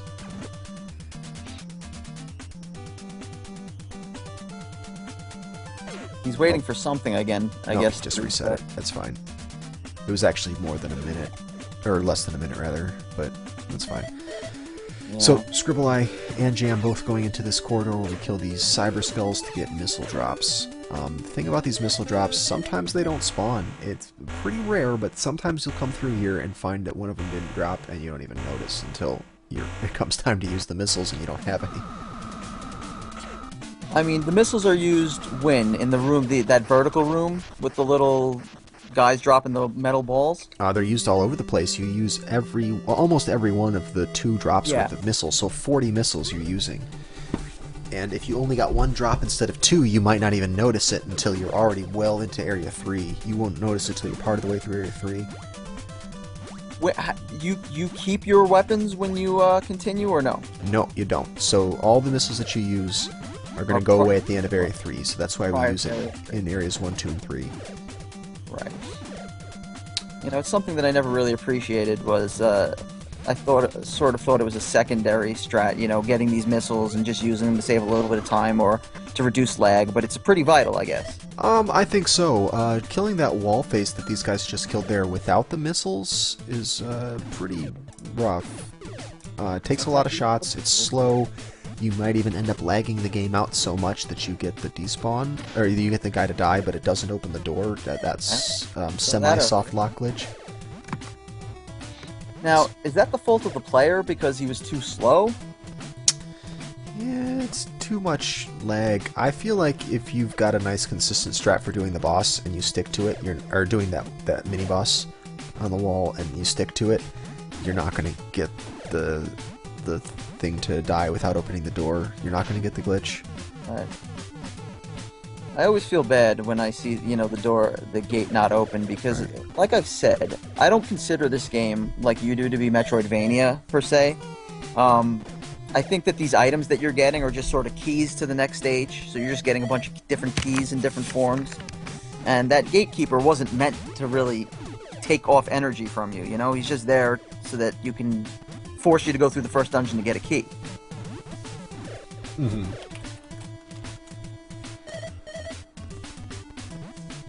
Right, overall this game is a lot more linear than Metroid or Super Metroid or something like that. I do find that a lot of the games that I used to think were open-ended really just funnel you towards certain bottlenecks. Mm-hmm. You know, they were very good, I guess, at hiding it from me when I was 13 years old. Right, they make you explore a bit, but you don't have to go very far before determining that the way you're going is a dead end. Yep. Anyway, these guys syncing up here. I'm not exactly sure. Oh, looks like the timer. If you add 3 minutes to the timer, maybe they're the same? Did he start it after the first boss, maybe? Yeah, he started it at some point. His split's behind. Yeah, but if we don't know when he started it, it's just as useless as looking at his splits now. Maybe. If it's exactly 3 minutes. Right. But if we don't know that... We don't know that. I'm just speculating.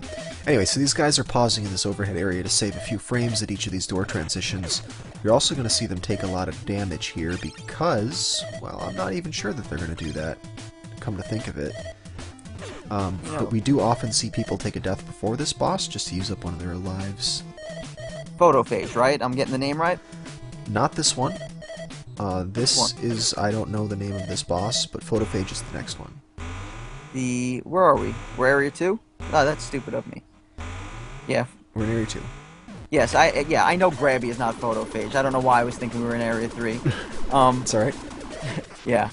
So what was I going to say about the spikes now? I mean, nobody worries about Grabby Jr. over here. Yeah, this one's usually a pretty free boss fight. Scribbleye did not take the death, and Jam did, so bear in mind that Scribbleye is going to have to lose, we'll say at least another 6 seconds taking a death somewhere. So while it appears that he's ahead, he may not be. Deceptive. Yep. This fools me every time I'm watching one of these. Right, I don't even know where he is going to take the death. I mean, both these guys are going to take an intentional death in the dungeon to boss 3. But where would the extra life be taken? Maybe after... where would that extra death be taken? It might be taken after the boss. Question. Is Blaster Master the only game you can think of where there are no extra lives? Action game of this type, you know, this Action game without extra lives. That's true. There are no 1-ups here, are there? They're just like, you're on your own, you do it in 3 or you don't do it at all. Right. No, you're right. I can't think of anything off the top of my head. I'm sure there's plenty of games without extra lives, but if you're going to limit it to... Well, I mean, there's Metroid doesn't have lives. There's a bunch of games that don't have lives at all. But this game has lives. You just don't get any extras of them. Yeah, but this game, you know, you're given limited lives. Right. Metroid, you start back, but you're not given limited lives. So it doesn't make, you know, lives don't make sense in Metroid. Right, yeah, I say if you're limiting it to games where you do have a life count, but there's no way to increase it, then yeah, I suppose this is kind of an oddity. I mean, for all we know, you can go into one of those other dungeons and there's little Jason icons in every single tile. But, you know, I guess we'll never know. Would it be a Jason icon or a Sophia icon? Depends on whether you're in the overworld or underworld, I guess. So we see these guys pretty close here. I think that Scribbleye's stream started a little bit before Jam's did, so you're probably going to want to add about 4 seconds. I had it at 6, not that that's that 6? much. Okay. Yeah. So yeah, maybe assume that Scribbleye is actually 6 seconds farther back than what you see. If you can tell. Right. Just by looking. So yeah, Jam is ahead, but he's actually even more ahead than he appears.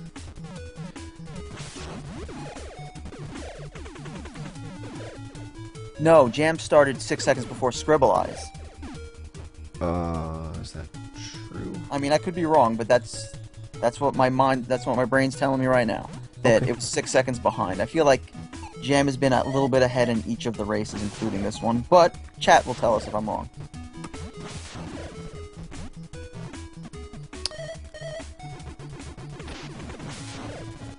Okay. Anyway, this section here, we're going to see... Oh, we saw a little bit of missile usage. Right. No vertical shots with the missiles. I was wondering if we were going to see any vertical shots there. That is a spot where you can do it. Can you explain what a vertical shot is with the missiles? Yeah. So the game normally does not let you fire missiles upwards. You can only fire them left or right. And while your tank is facing upwards, it won't let you shoot. But essentially, you can trick the game into thinking that you're facing upwards when you're shooting those missiles.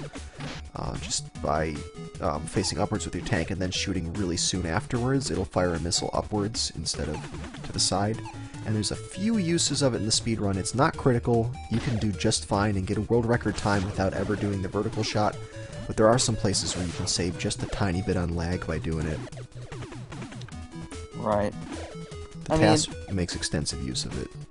Would you say that lag control is essential to get within the realm of a world record, or is it just one of those things that once you're refining your time to something, you know, superhuman, that you start controlling the lag? This game's got a lot of lag. Yeah, I think that you will naturally, even if you're not trying to, I think you will naturally start developing lag reduction strats, just because usually lag reduction is all about shooting the enemies that are on screen efficiently and killing them as soon after they spawn as you can, which is probably what you're going to start to do anyway. Yeah. But yeah, you're not going to be able to take world record or even get a very high level PB without being at least somewhat aware of how your actions are affecting the lag. So you're thinking maybe even as much as like 30 seconds to a minute of the run can wholly be attributed to your skill at lag reduction? Maybe. I would say probably about 3 minutes of the run is lag, is lag, you know, with nothing else, just like no actual inputs. Now, even on an optimized run, so lag can be huge. Do you consider it bad game design, or that they're running so fast that there's just so much on the screen at the same time that, you know, wasn't intended? I don't... there's a couple things that I think are bad game design, but for the most part, a lot of lag here. Oh wow, good sync there. Most part, a lot of the lag is just from them not holding back on enemies. I mean, they could have limited the number of enemies that you had to face, but I think that for purposes of difficulty curve, they wanted to make sure to throw enough enemies at you to be a challenge. Right. Well, they shouldn't have given so many health drops if they wanted it to be a little more challenge. Yeah, I suppose that's true.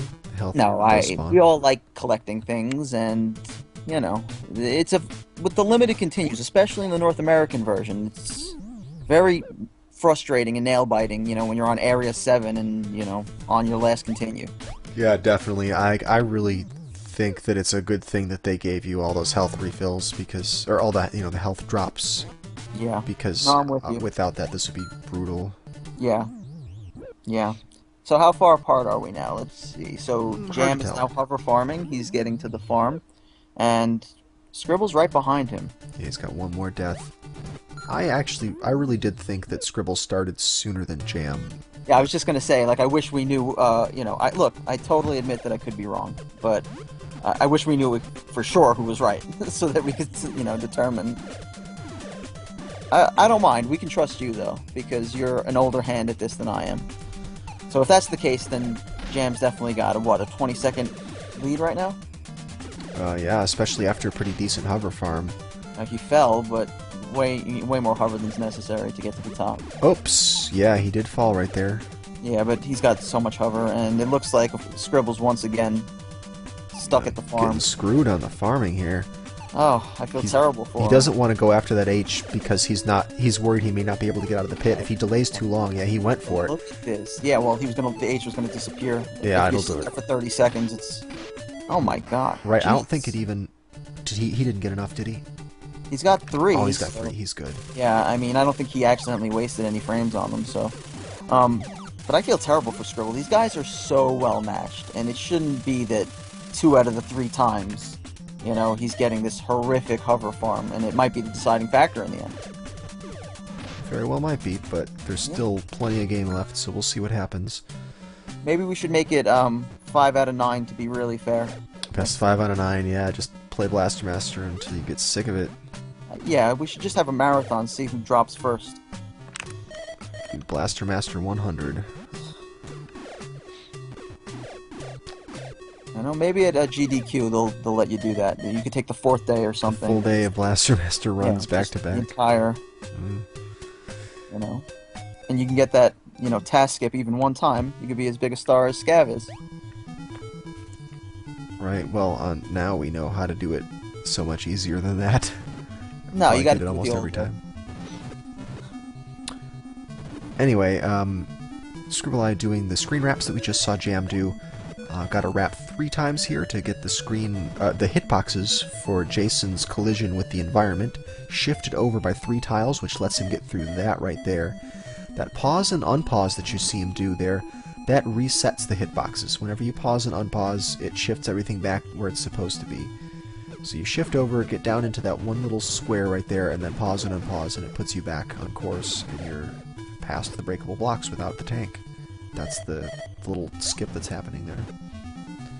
Admittedly, a novice compared to a lot of you runners, I never understood how people, or why people soft-locked after the Area 5 skip. Is it just impatience? Area 5 soft lock? That's impatience. The way you can soft lock is by pausing and unpausing while Jason is in a wall.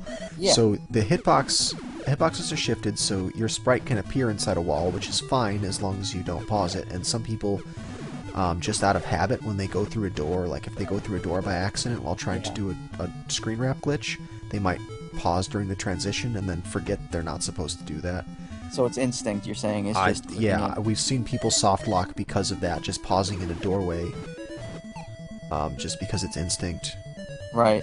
I don't know about the soft lock that we had earlier, if that's what happened, but yeah, pausing when you shouldn't is how you soft lock.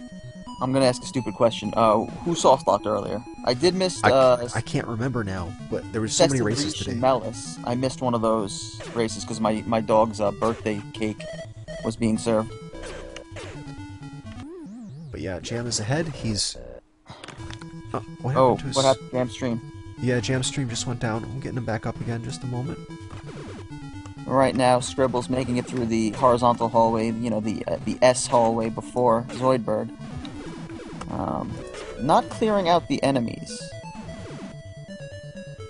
Looks like we got him back. And Jam's finished. Go ahead.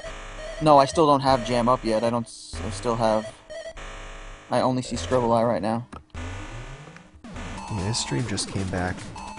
Let me restart. And did it drop again? Oh no, he's good. How many enemies do you think that they need to clear out in the hallway before Zoidberg to be completely safe upon re-entry? 3. You gotta clear the gray gun turret. You gotta clear 2 of those pink toasters that are nearest to where you fight the boss. That's it. If you want to be completely safe for that. That's what did in Son of Orpheus earlier, right? That was his big time loss? I forget which match it was, but yeah, one of the matches we did have that situation where someone left some enemies alive, and they ended up killing them, even though the crab boss should have been dead. We have had that happen. So many things to keep track of. It just amazes me.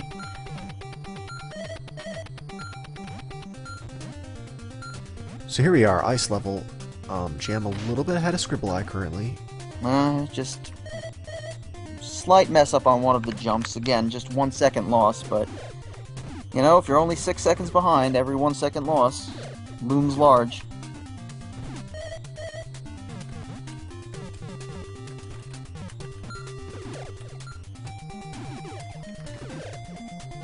Now, Jam getting to the part where he's got to be very careful about keeping his footing. Scribble's almost there. Now, I think Jam always takes the bottom route, avoiding the caterpillars. Makes the jump good. Meanwhile, Scribble's going up the sort of winding vertical shaft, and he's going to hit the same area. See if he makes the jump. I mean, this could be a pretty big time loss, but they're both pretty good at this. I don't think either one of them has fallen in either of their 2 races. Scribble having a little trouble. Jam doing a good job climbing, clearing a path. Scribble avoiding the caterpillars. He makes the bottom leap. Good. A little loss of a second there for Scribble, jumping on top of the door.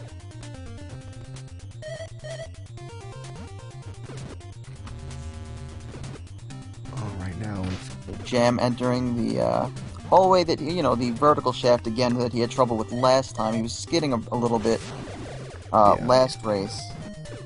It was a little tricky. He doesn't go all the way to the end of these hallways. He shoots his way upwards through the ceiling a little bit sooner, which is good. It's a time savings if you can get it right, but it's a... Oh, watch out for those spikes. Wow, it takes the death from the spikes instead of... the ceiling spikes instead of falling. That's interesting. Weird.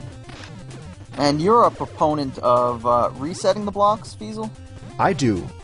I so far have not really seen anybody do the block room without pausing in a way that's faster than a well-executed pause method. I mean, I understand how theoretically pausing should be slower, right? But honestly, with the actual execution I'm seeing from people in the real runs, not even talking about like theoretical maximums, the actual execution, I don't think the people who aren't pausing are saving time. Well, the fact that Scav is a staunch advocate of not... No pause. You know, it lends some credence that maybe, you know, like, I agree, in a perfect, you know, all things being equal, you'd think it would be quicker to not pause it. But I agree that when they're not resetting the blocks, they're often sort of losing some momentum as they go, turning the tank. So that's probably, you know, the same amount of time as it takes to pause and unpause.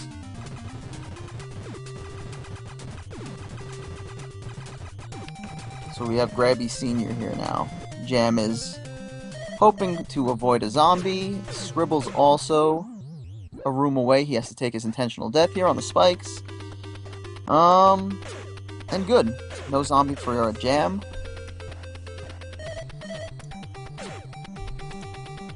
Taking the intentional death.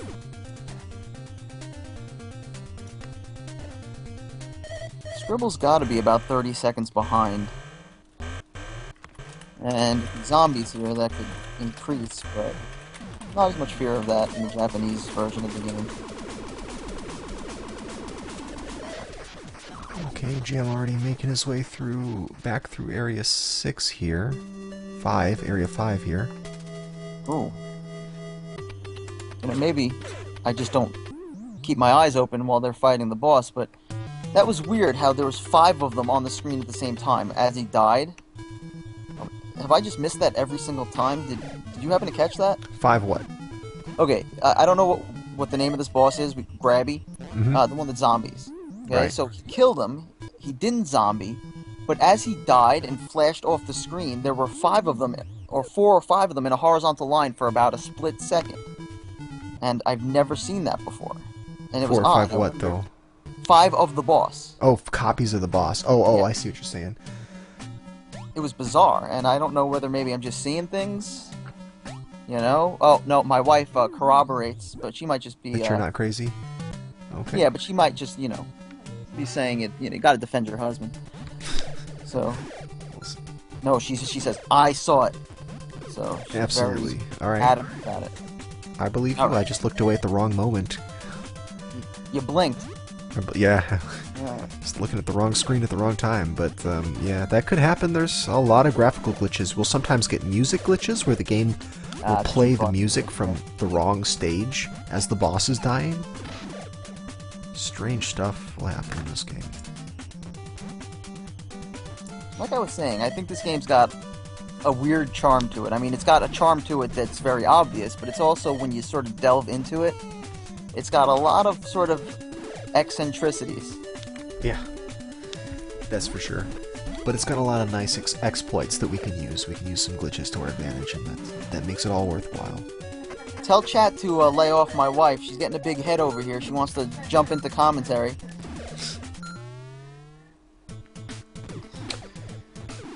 Isn't Dinah enough? Why do we need Dinah's wife as well?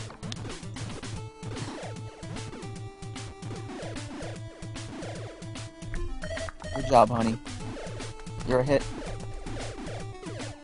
It's also the first girl they've ever encountered, though, so I don't know.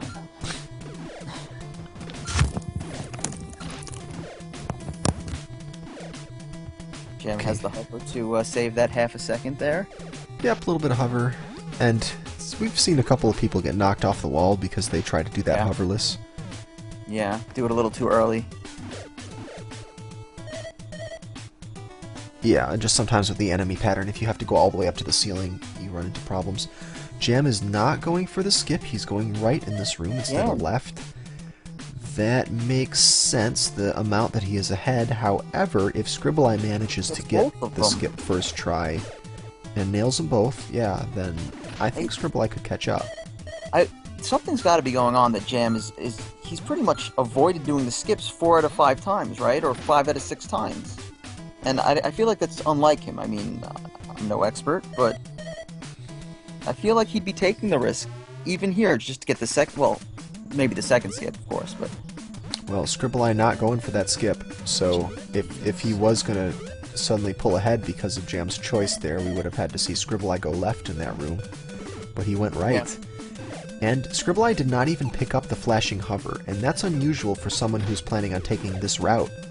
If he had decided he was going to go the normal way through the first half of Area 7, he should have gotten the hover, flashing hover drop. Fly up to the top at right near the dungeon, right? Oh, well, there's a couple different little minor uses of it. So yeah, coming into this dungeon, like reaching it from Area 2, but also there's a few platforming sections that are sped up by the hover. Huh. Still, I wonder if someone must be telling Jam, because there's no way he would have skipped, like, not gone for the skip, right? I mean, especially after losing so close on the last. You know, he maybe is concerned that...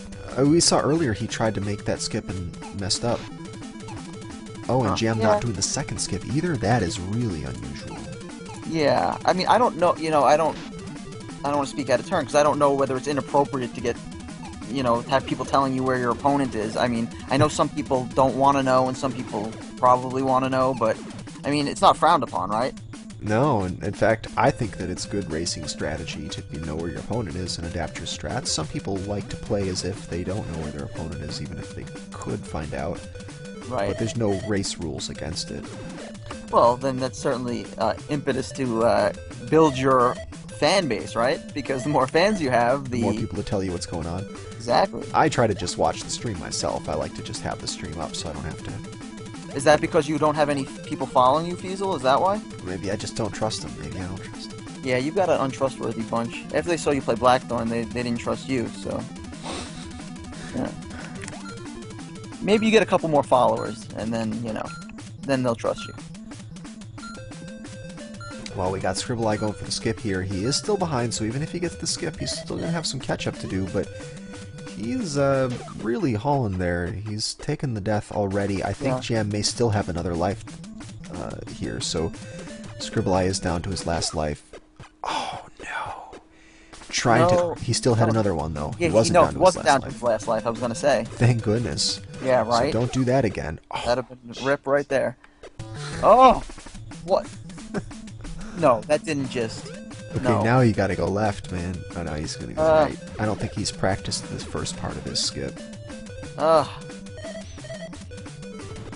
Well, Yeah. Jam takes the frog down. Scribbleye gonna retry this level in the hopes that Jam gets a really unfortunate game over in Area 8. If Jam is being, told about his opponent, he can be told to go take a cigarette break now. And he can pick up the race afterward. Poor Scribble. I mean, I think I was looking at Jam's stream at that point. What happened exactly? He just mistimed it? Scribble, I mean, in the lava? The first one, I think he was tapping down on the D-pad to get further down, so he's really close to the edge, and he overshot it and walked in ahead of time. On the second one, it was just timing. You need to make sure that you get across the gap before your iframes run out. Right. And it's a pretty tight margin there. There's not really too much leeway to screw it up. So, but there is some leeway because people do tackle it differently, slightly, But yeah, there is. Not enough that you can sort of plan for it, though, right? I mean, it's really it has to be muscle memory because there's not enough time to see your guy get hit and then react. Right. And still make it. I mean, I see some people take 1 or 2 hits before doing it. They're afraid that, the timing is just finicky enough that they want to be sure. Okay, yeah, you're right, and I'm wondering what's going on Jam's screen. Did he just walk up to the wall and it wouldn't let him climb the wall? Oh, okay, he's good. I was worried that he was missing an item there. Of course, I was looking at Scribble at that point. No, he went over to as if he was going to climb the wall, and he just bumped into it and nothing happened. Huh. And I thought, man, did he lose his wall 1? Yeah, what happened? On occasion, those enemies, it's they just take your wall 1 away. You just got to go back and get it.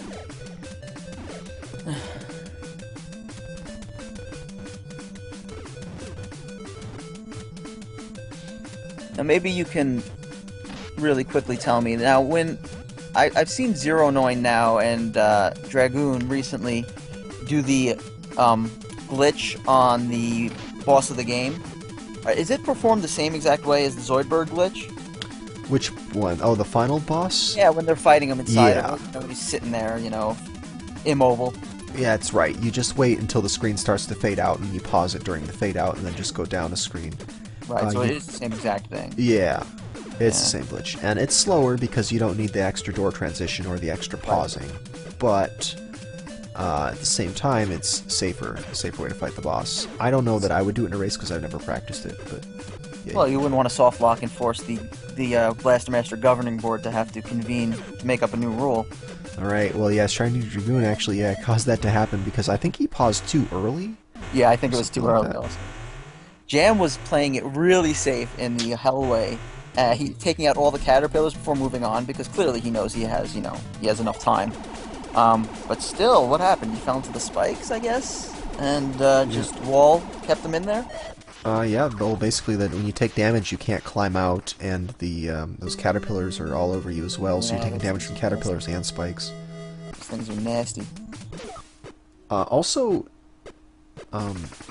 David TKI pointed out in the chat there that what he thinks happened with the entrance to Area 3 for Jam is that, let's see, it was a weird thing where he entered the area as he was landing from the jump, and the game just did not recognize that he could wall climb. It just turned off his wall climbing ability momentarily.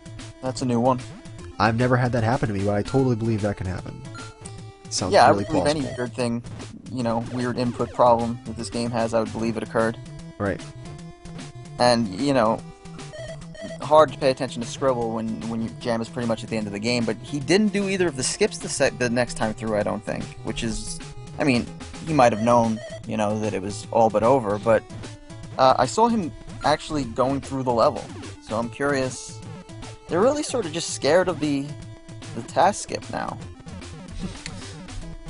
I mean, I could never pull it off, so, I mean, who am I to talk, but it's just, you sort of just get used to seeing it. It's almost a foregone conclusion that someone's going to try both of them.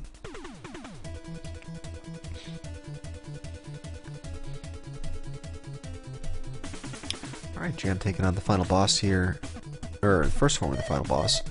He was, it looked like he was paused a little too high. He was positioned a little too high, maybe? This could be tough for him. I mean, not that dying... I mean, he has lives left, I'm assuming, but... But yeah, one health. Good here. One health. He's got to be really, really vigilant with this mashing. Yeah.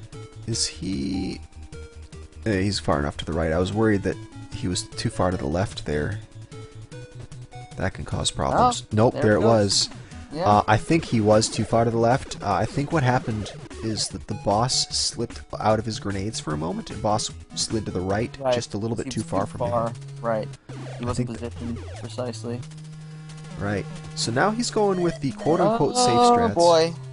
And he's getting the diagonal whips. He just realized he did not find the safe. Oh, my gosh. This is... Does he have another life? Yes, he's continuing. So now Scribble's in the lead.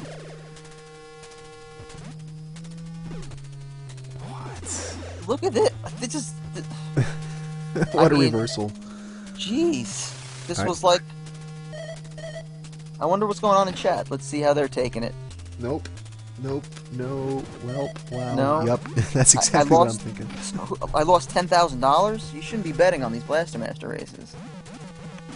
Oh, that's insane, though. And now, I wonder if Scribble knows that... Yep. I'm sure somebody would have told him if he had lost by now, right?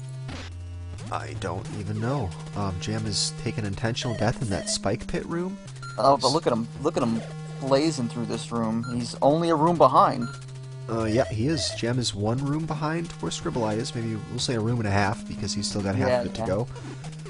Devil may care. He's got to do it. But yeah, he's blasting through those caterpillars. Good on Jam. If he can save some time in the lag room. Yeah, exactly. Does not look like he does. He misses. He needs to shoot 2 flyers at the very least, and if possible, break up that mine. And that's how you reduce the lag, and he did not manage to do it. I mean, Scribble's going to have to die on the boss, but it's happened to a bunch of really good players, including Jam, so... Including Jam just now. I mean, that was an insane ending. Ugh, I feel for him, though. That's rough.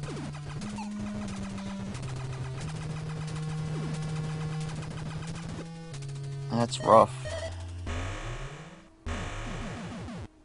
Okay, so now it's up to Scribble to just sort of keep his cool and...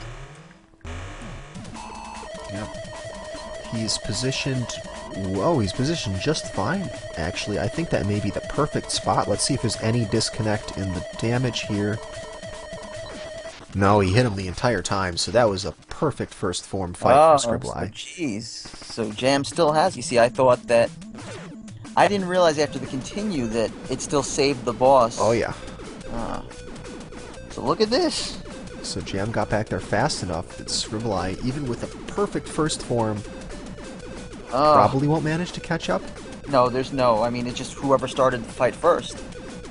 Yeah. Jeez, look at that. This one's going to be 10 seconds. Oh my gosh. Let's just go take... I'm going to double check because there's a little bit of timer confusion. I'm going to go double check in here. I don't think it matters. I think that it was more than a 6-second difference, so regardless. But this could have been within 5 seconds of each other. Right. Yeah, it looks like their SRL times finished 10 seconds apart, so it is pretty much what we saw there. Jeez. Gosh. That's another crazy ending.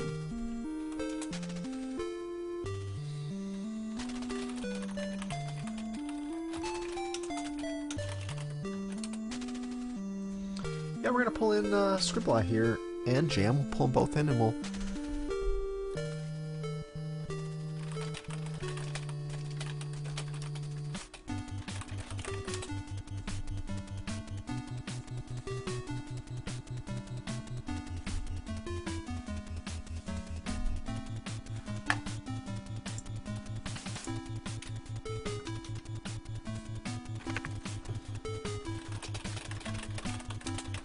Who are we getting in here first? I have Jam's Skype, so I'm going to add him first.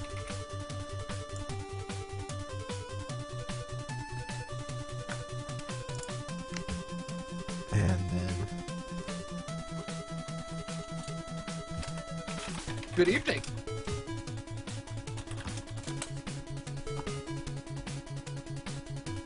Hello, how you doing, Jam?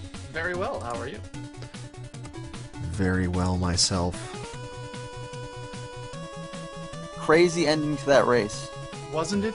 I was, So you were aware, right? Because your I reaction. was very nervous. Yes, I knew that I was about a level ahead of Scribble, but I didn't know it was going to be that tight at the end.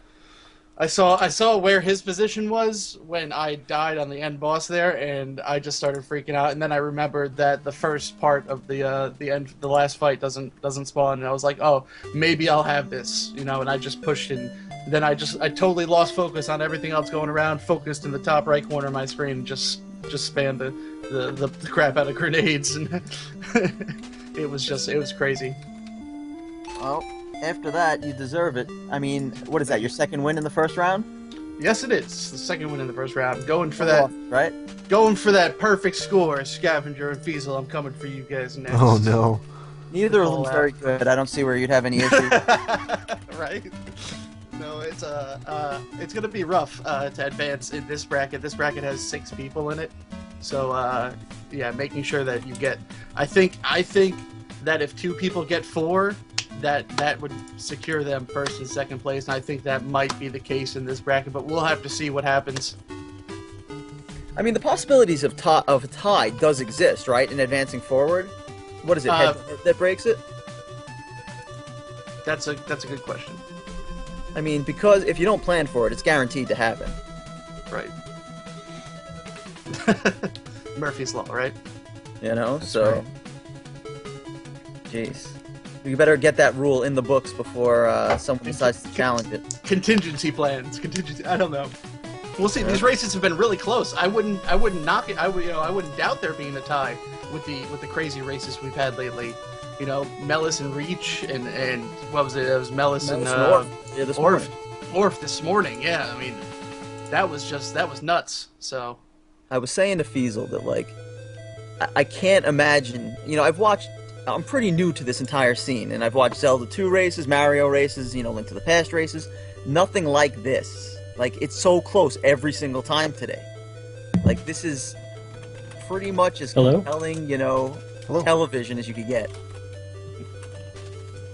Hey, Scribble. Is that Scribble? Yeah, it should be. Hey, Scribble. Can you hear us? I can't hear anything. That's unfortunate. Oh, you don't hear us. That's too bad.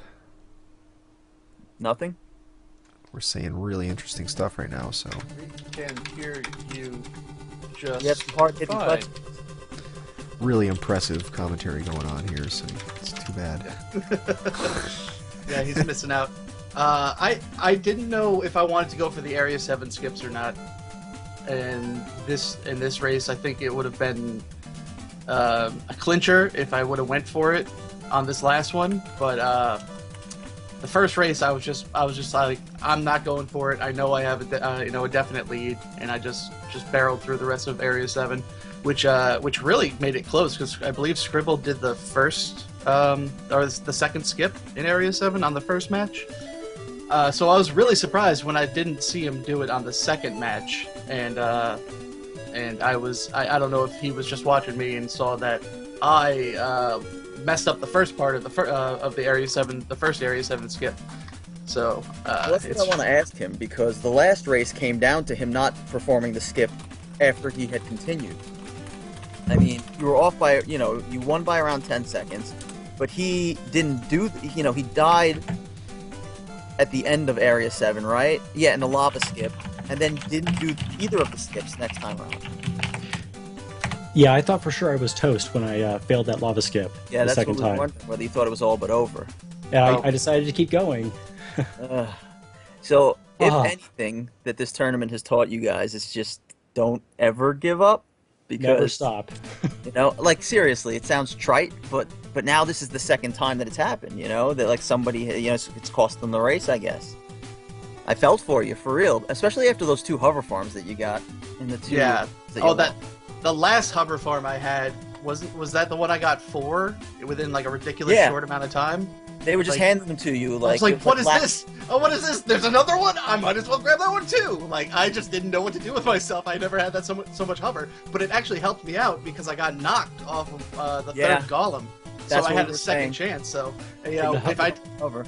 if I didn't have that extra hover, I don't know if I would have been able to make it or not. So, My hover farm in the third race put me 30 seconds behind. Well, the It knocked first back race 30 was seconds. bad, and the third race was cataclysmic. It was Yeah. like the first race you weren't even getting the spawns. It was ridiculous, and you had to sort of reset yourself. You jump to the left, jump back to the right. But the third one, it was like, you guys were pretty close the whole time, and because Jam, you forgot to hit your timer. We weren't sure did. entirely sure who was in the lead. I did hit it, but I don't know what my focus was on because it didn't start the timer. And then I realized it halfway through, and I started the timer, and I'm like, no, there's no reason to start the timer. Then I stopped the timer, and I'm like, you know what? I'm just gonna time it from the beginning of Area 2, and we'll just call it a day because I know my Area 1 is about 2 minutes and 45 seconds. So I just count added that time on.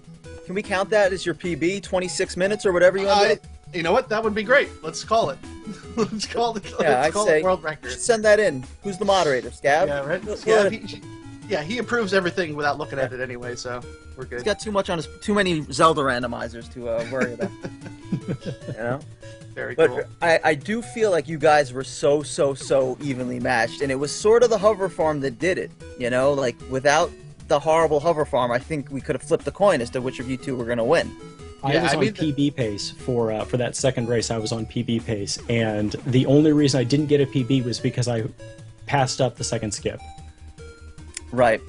You know what's funny is that I PB'd on the first race and then I PB'd again on the second race by like 6 seconds or like a few seconds or something like that, which is just crazy. But that comes down to me actually hitting the skips, or just really barreling through it because I think my original PB was no skips, so there's a lot of time to save there, and I think that's it all comes down to if I can practice those skips enough and nail them on a race, and I think that's what it's going to come down to in the later stages of this tournament against the more experienced players. You'll have to ask them whether it does or doesn't.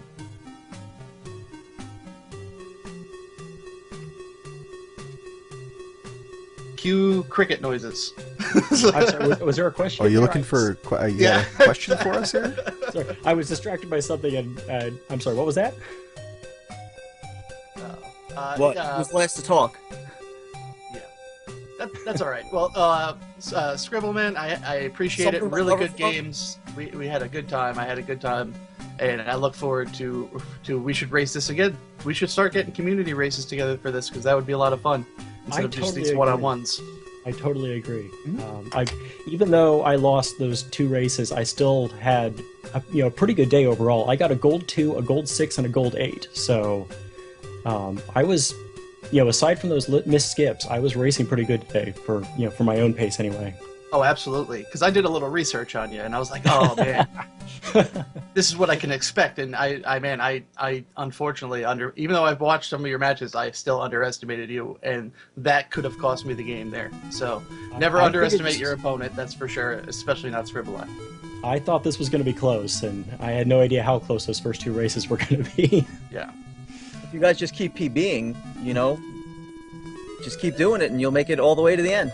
For Sure. real, like if you guys are just continuously topping your own, times. I mean, Jam, I thought I saw you practicing this. Weren't you practicing the skips this morning? I sure was. And it just was that it's just like knowledge of where you were. What happened on the first Area 7 skip for me? I was going for the new strat with walking off the ledge. I'm not super familiar with it, so I didn't know the right moment to pause. I thought I paused in the right spot, but apparently it wasn't because I took 2 hits from the spinner at the bottom, which caused me to die. So instead of trying it again with the amount of lives I had, I just figured I'd game over, take it, continue from the beginning, and just push on instead of trying it over and over and over again. Even though at that point I probably should have, but I think I made the right call with how close we were on the second match to just continue on after messing up the skip the first time. No, I was curious, like seeing like that you guys kept avoiding the skips, and we were just like, if any one of you guys took the skip, you might have been able to overtake the other. But since you both were sort of doing the same things, it ended up being even more even going into the end. Right. But I actually have a question for you, Jam, because, and I don't know whether I just was seeing it wrong. When you get into Area 4 and you're doing the skip there, both times it looked like, or 2 of the 3 times, it looks like you forgot to take care of the spinner before starting it. I normally don't need it. I did mess it up a few times this time, but I normally can just hop out of the tank and do the clip right away in one shot. So it's usually not an issue for you, because normally I just watch people destroy him, and then both times with you, I was like, did he just forget to do it? I know it's like a little thing, but one of the times I destroyed him. I think it was the last match that I destroyed it because I was just tired of messing it up. Yeah, you were so sick of that guy. My first race, I had a lot of nerves. This one, I was a little more calm, but still, I could feel the nerves affecting my gameplay. So hopefully that goes away as I continue to these races and get more comfortable with all the nuances of Blaster Master. Well, now you can take a little break, because there's not going to be any more races. You guys are going to race next week, or who do you have left? Sometime this week, I believe, in our bracket, we have Scavenger. I have Scavenger, Feasel, and who's the last one in our bracket? Zarnax. Oh, actually, yeah. But are you? I heard a rumor about that. Yeah. So we had some drops we had to rebalance the groups because we had some drops in Group D and they got down to very few people. So actually, we moved the bottom ranked person from the top group, from Group A down to Group D. So Zarnax is now in D group. Oh, excellent! And Toad is out of the tournament, unfortunately. And I see that reflected on the page, on the challenge page. So that's awesome. So it's still 5 people in every group. It's the same number of people in every group now. We just had a lot of drops all from the same group, unfortunately. Gotcha. Scribble and Jam, do you think that Feasel and Scab are ducking you, or do you think that they're going Oh, absolutely not. Absolutely not. No. Scavenger actually requested a race tonight, and I told him that I would need a little likely time to story. recoup. And I know Fees has been practicing. He's been so busy. Give him credit, guys. He's been so busy organizing this awesome tournament and the Link to the Past tournament, and doing his own thing at the same time. That just to get a few rounds of practice in for Fees right now is incredible. So everyone give him a round of applause, a big support for the man, the myth, the legend. Scavenger and Feasel both did a great job of organizing this tournament. I know Shining Dragoon helped out a lot too. So it's you gotta give credit where credit's due. Like I said, I gained a new appreciation for what Feasel does, considering I can barely keep a window open and talk at the same time. So, really, excellent job.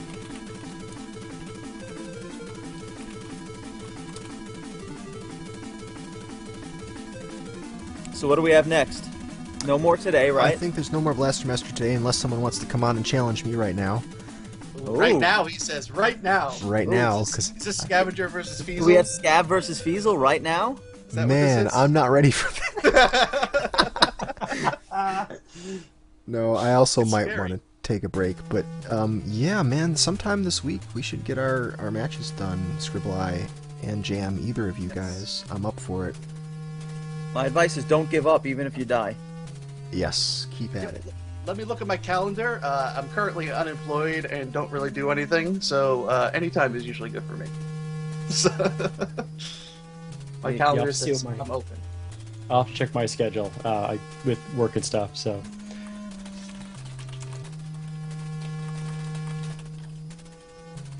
we still have no matches completed in one of the brackets. Is that right? Yeah, the group bracket. Group D, rather. We should call them groups, not brackets, because brackets is the next part of the tournament. Oh, sorry. Yeah, I don't know. I keep doing it too.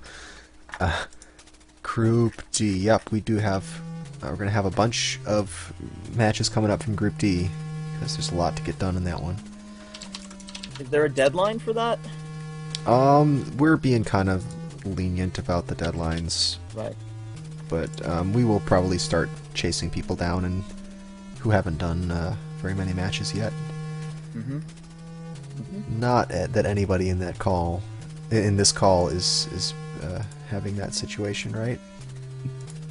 Nobody here. No, everyone's actually been really good on communication in Group A. I'd say we are appropriately named the first letter of the alphabet being number 1, so it's quite appropriate. I always heard that the first is the worst. Well, you're my wrong. first race with Scab was pretty bad. That means Scribbleye won that match. Yeah. Got it. So, all right.